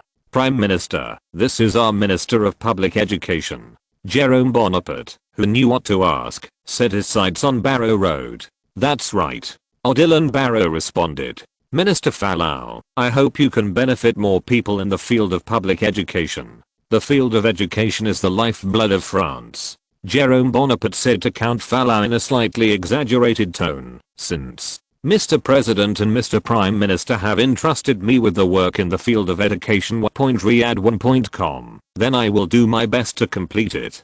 Count Fallow answered in a straightforward manner. His tone was low and slow, as if a preacher preaching. "I have a proposal to hand over to." Before Count Fallow could finish speaking, Jerome Bonaparte interrupted Count Fallow's next speech. "At this time, let's not talk about such a heavy topic. Mr. Barrow, Prime Minister, do you think what's your proposal?" Odilon Barrow, who was unwilling to make trouble before the cabinet was formed, agreed with Jerome Bonaparte's suggestion, and Count Fallow, who was a little unwilling, had to shelve his proposal for the time being. Since today is the first day of the presidency and the cabinet has not yet been formed, Jerome Bonaparte has nothing to approve. Odilon Barrow and Fallow, who were chatting for a while, left together, leaving Jerome Bonaparte alone in the study, sitting on a chair with his legs crossed, flipping through the books he had taken from the bookshelf opposite the walnut desk. It was not until evening that Jerome Bonaparte left the study and went to the dining room for dinner. For the next 10 days, Jerome Bonaparte's daily routine was always to get up at 10 o'clock in the morning, and after meeting with Odilon Barrow at 2 o'clock in the afternoon, he returned to his study to read a book by himself. Originally, Odilon Barrow, who was bored and a little nervous about Jerome Bonaparte's interference in the cabinet, was completely relieved. On January 6, 1849, after half a month of forming a cabinet, with the inauguration of the Minister of Justice Eugen Rouet and the Minister of Public Works Mornay, the Prime Minister of the Second French Republic, Odilon Barrot, finally, his cabinet was formed. Chapter 99, Stinky Chess Basket Barrow. January 7, 1849, at 10:50 am. Odilon Barrow, Prime Minister of the French Republic, led the newly formed entire cabinet team to the Élysée Palace Conference Hall under the leadership of the Secretary General of the Élysée Palace, Persigny, to wait for Jerome Bonaparte's presence. "Gentlemen, please wait a moment. Mr. President will be here soon." Pessiney, who stepped back to the door of the conference hall, bowed politely. After more than 10 days of running in, Odilon Barrow, who was already accustomed to the routine of President Jerome Bonaparte, of course understood that Mr. President should still be asleep at this time. He nodded slightly with a smile on his face. Pessiney turned and left the conference hall, carefully closing the door. Odilon Barrow, who watched Pessiney leave, just stretched out his hand and made a gesture of asking for a seat and said, "My colleagues, don't be too cautious. I think Mr. President should be here soon." At the invitation of Odilon Barrow, the ministers of the various departments present sat on the left and right sides of the sofa respectively, and sat in different positions according to the difference in how close they were with Odilon Barrow. The ones closest to Odilon Barrow are Draindi Roos, Minister of Foreign Affairs, and Lian Foch, Minister of the Interior, followed by Minister of War Ilya and Minister of Finance Passy, as Nonodi Yugan Rawat, Minister of Justice, personally appointed Balon Barrow, and Morni I, Minister of Public Works, are separated from the position of Odilon Barrow. However, the most unexpected person was Count Falau, Minister of Public Education. He was supposed to be sitting near Odilon Barrow, but he had a conscious reason to sit next to Eugene Ruby and others. Odilon Barrow showed an unhappy expression. If he hadn't been concerned about the dual identities of the fellow Orthodox and the Catholic rightist, as a left-wing member of the former dynasty, Odilon Barrow would never have hired this guy. "Okay, gentlemen, our seats will be based on the current position from now on." Odilon Barrow finalized the next position, and then he set his eyes on his money bag. Minister of Finance Passy said, "Mr. Passy, what is the current financial situation of the Republic?" Passy shook his head, got up and handed Odilon Barrow a few documents that were densely packed in French, which he had carefully organized. After he became a minister, Odilon Barrow flipped through the documents compiled by Passy, page by page. As he deepened his understanding, Odilon Barrow's expression became more and more solemn. After reading the data provided by Passy, he dumped the data in walnut wood on the desk. He raised his head and said solemnly, "Mr. Passy, I want to hear your opinion. Mr. Prime Minister, our republic is facing a huge fiscal deficit.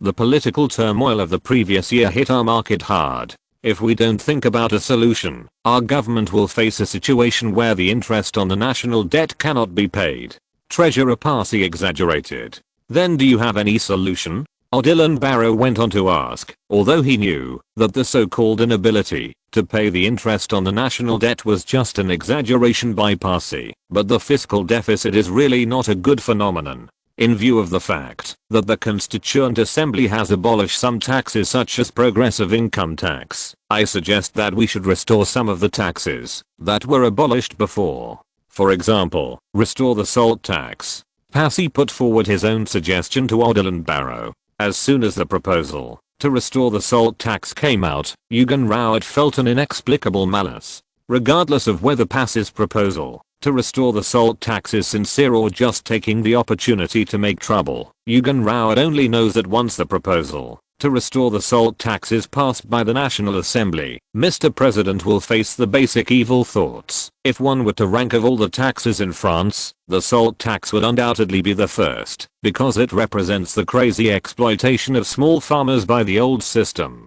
As the most hated tax by small farmers, it will affect the basic sense of the president. This tax is simply digging the foundations of Bonapartism. But now that Mr. President has not arrived, Yugan Rawat, the Minister of Justice, cannot intervene in the issue of the Ministry of Finance on his behalf. Morni, who was sitting beside him, also looked at Passy in amazement. He didn't understand what the finance minister was thinking. Then, Odilon Barrow was about to ask Passy to prepare a proposal for a reinstatement of the salt tax when the door to the cabinet hall suddenly opened. Everyone looked subconsciously in the direction of the door and fell into a temporary trance when they looked at the guest Odilon Barrow, who appeared at the door. "Mr. Prime Minister, Mr. Ministers, how are you?" President Jerome Bonaparte, dressed in the Napoleon Emperor's uniform and trousers, wearing a triangular cap and a Medal of the Legion of Honor on his chest, greeted warmly. Everyone except Yugan Rawat was shocked by this dress of Jerome Bonaparte, which made Jerome Bonaparte more like a trumpet emperor. Reading www.ukanshu.com. Odilon Barrow, who was in a trance, even saw the emperor's soul wandering behind the president. He raised his hand and rubbed his eyes. The emperor disappeared and was replaced by a crappy imitator.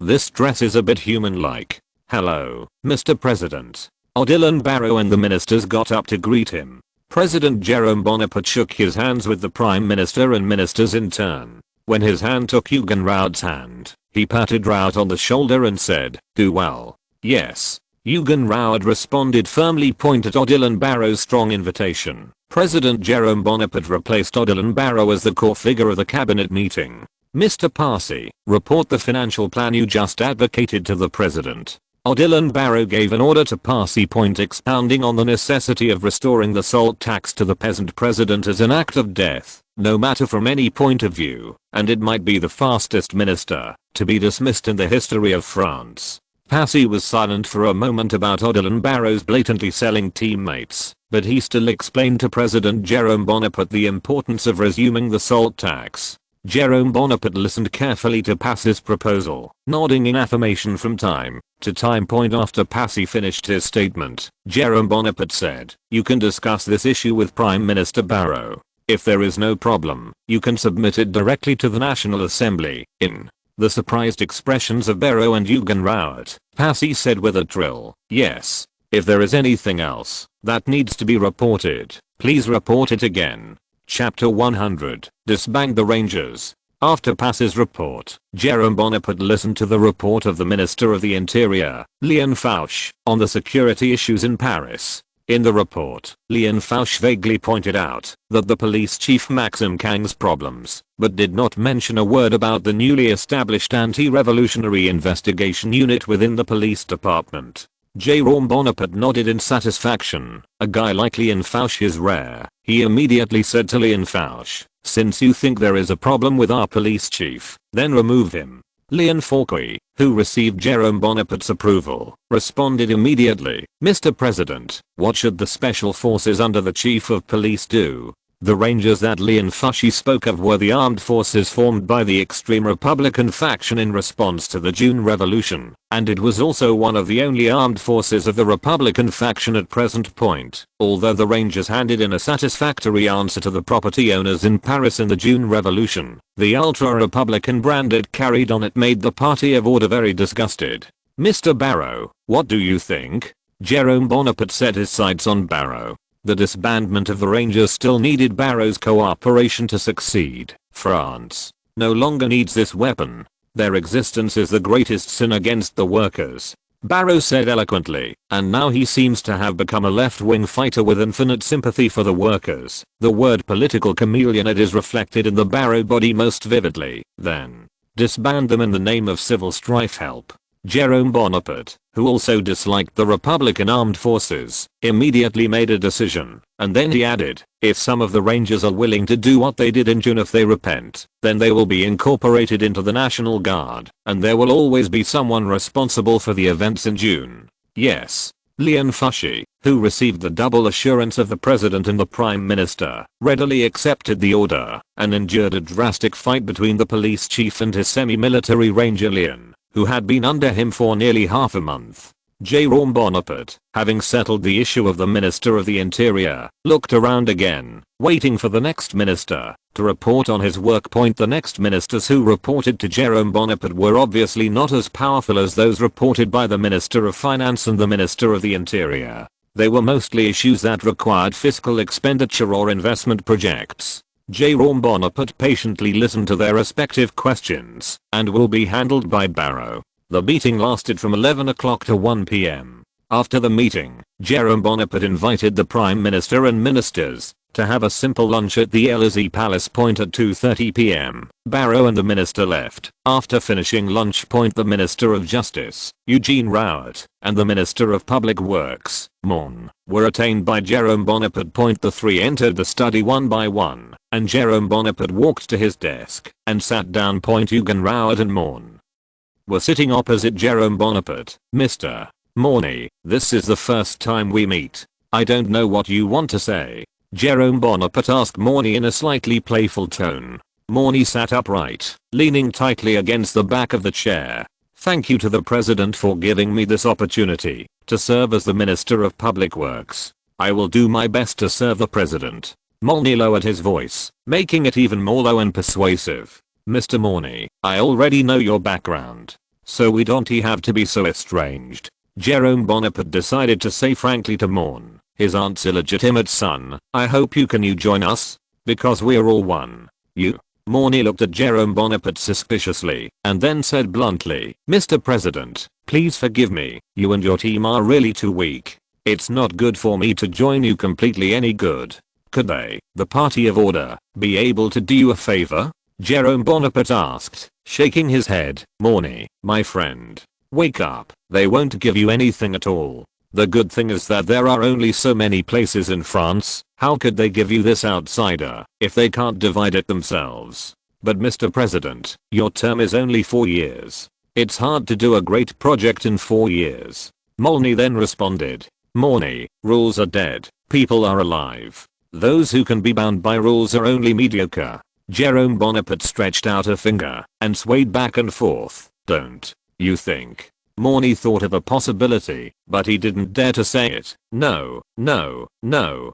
Jerome Bonaparte clearly understood what Morny wanted to say, and he shook his head in response. The best way is to reach a satisfactory result under the current system. Use other methods. Weapons can only be used as a last resort. What do you want to do? Morn responded to Jerome Bonaparte. Jerome Bonaparte tapped his index finger on the table lightly and said, we just want to get back what belongs to us. How do you get it back? As far as I know, Mr. President Ukanshu.com doesn't seem to be able to directly control the army. Morny has acquiesced in the possibility of a coup d'etat by Jerome Bonaparte. I believe that General Changanya will definitely be on our side.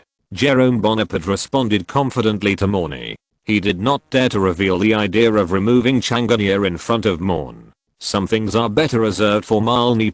Looking at Jerome Bonaparte's confident expression, Morny actually had a feeling of maybe he can win then. Mr. President. No, His Royal Highness. I'm willing to fight with you. The addition of Morn made Jerome Bonaparte's small team another person who can share the worries of Jerome Bonaparte. Jerome Bonaparte, who had solved the Morn problem, turned his attention to Eugen Rouet. Mr. Rouet, do you have any questions you want to ask me, Eugene? Rouet was stunned for a moment, then replied, I understand. Tell me about it. Jerome Bonaparte seemed to be attentive. A peace of mind subordinate could indeed save a lot of words. Restoring the salt tax is a trap. Eugen Rouet responded in a firm tone. Once this proposal is handed over to the National Assembly, the contradictions in the National Assembly will rapidly heat up. The Montagnards and the Republicans in the Parliament will never, when they see the plan passed, they will do everything possible to block it. But Prime Minister Barrot has to push the proposal forward, because only then can they ease the deficit fiscally. You're right. Jerome Bonaparte applauded. The National Assembly must move. A united National Assembly is not in our interests. End of this chapter. Thank you very much for reaching the end. Don't forget to like. Looking for more exclusive content and immediate access? Subscribe to our Patreon. Remember, every like, subscription, or donation encourages us to continue. Thanks to everyone. See you in the next video.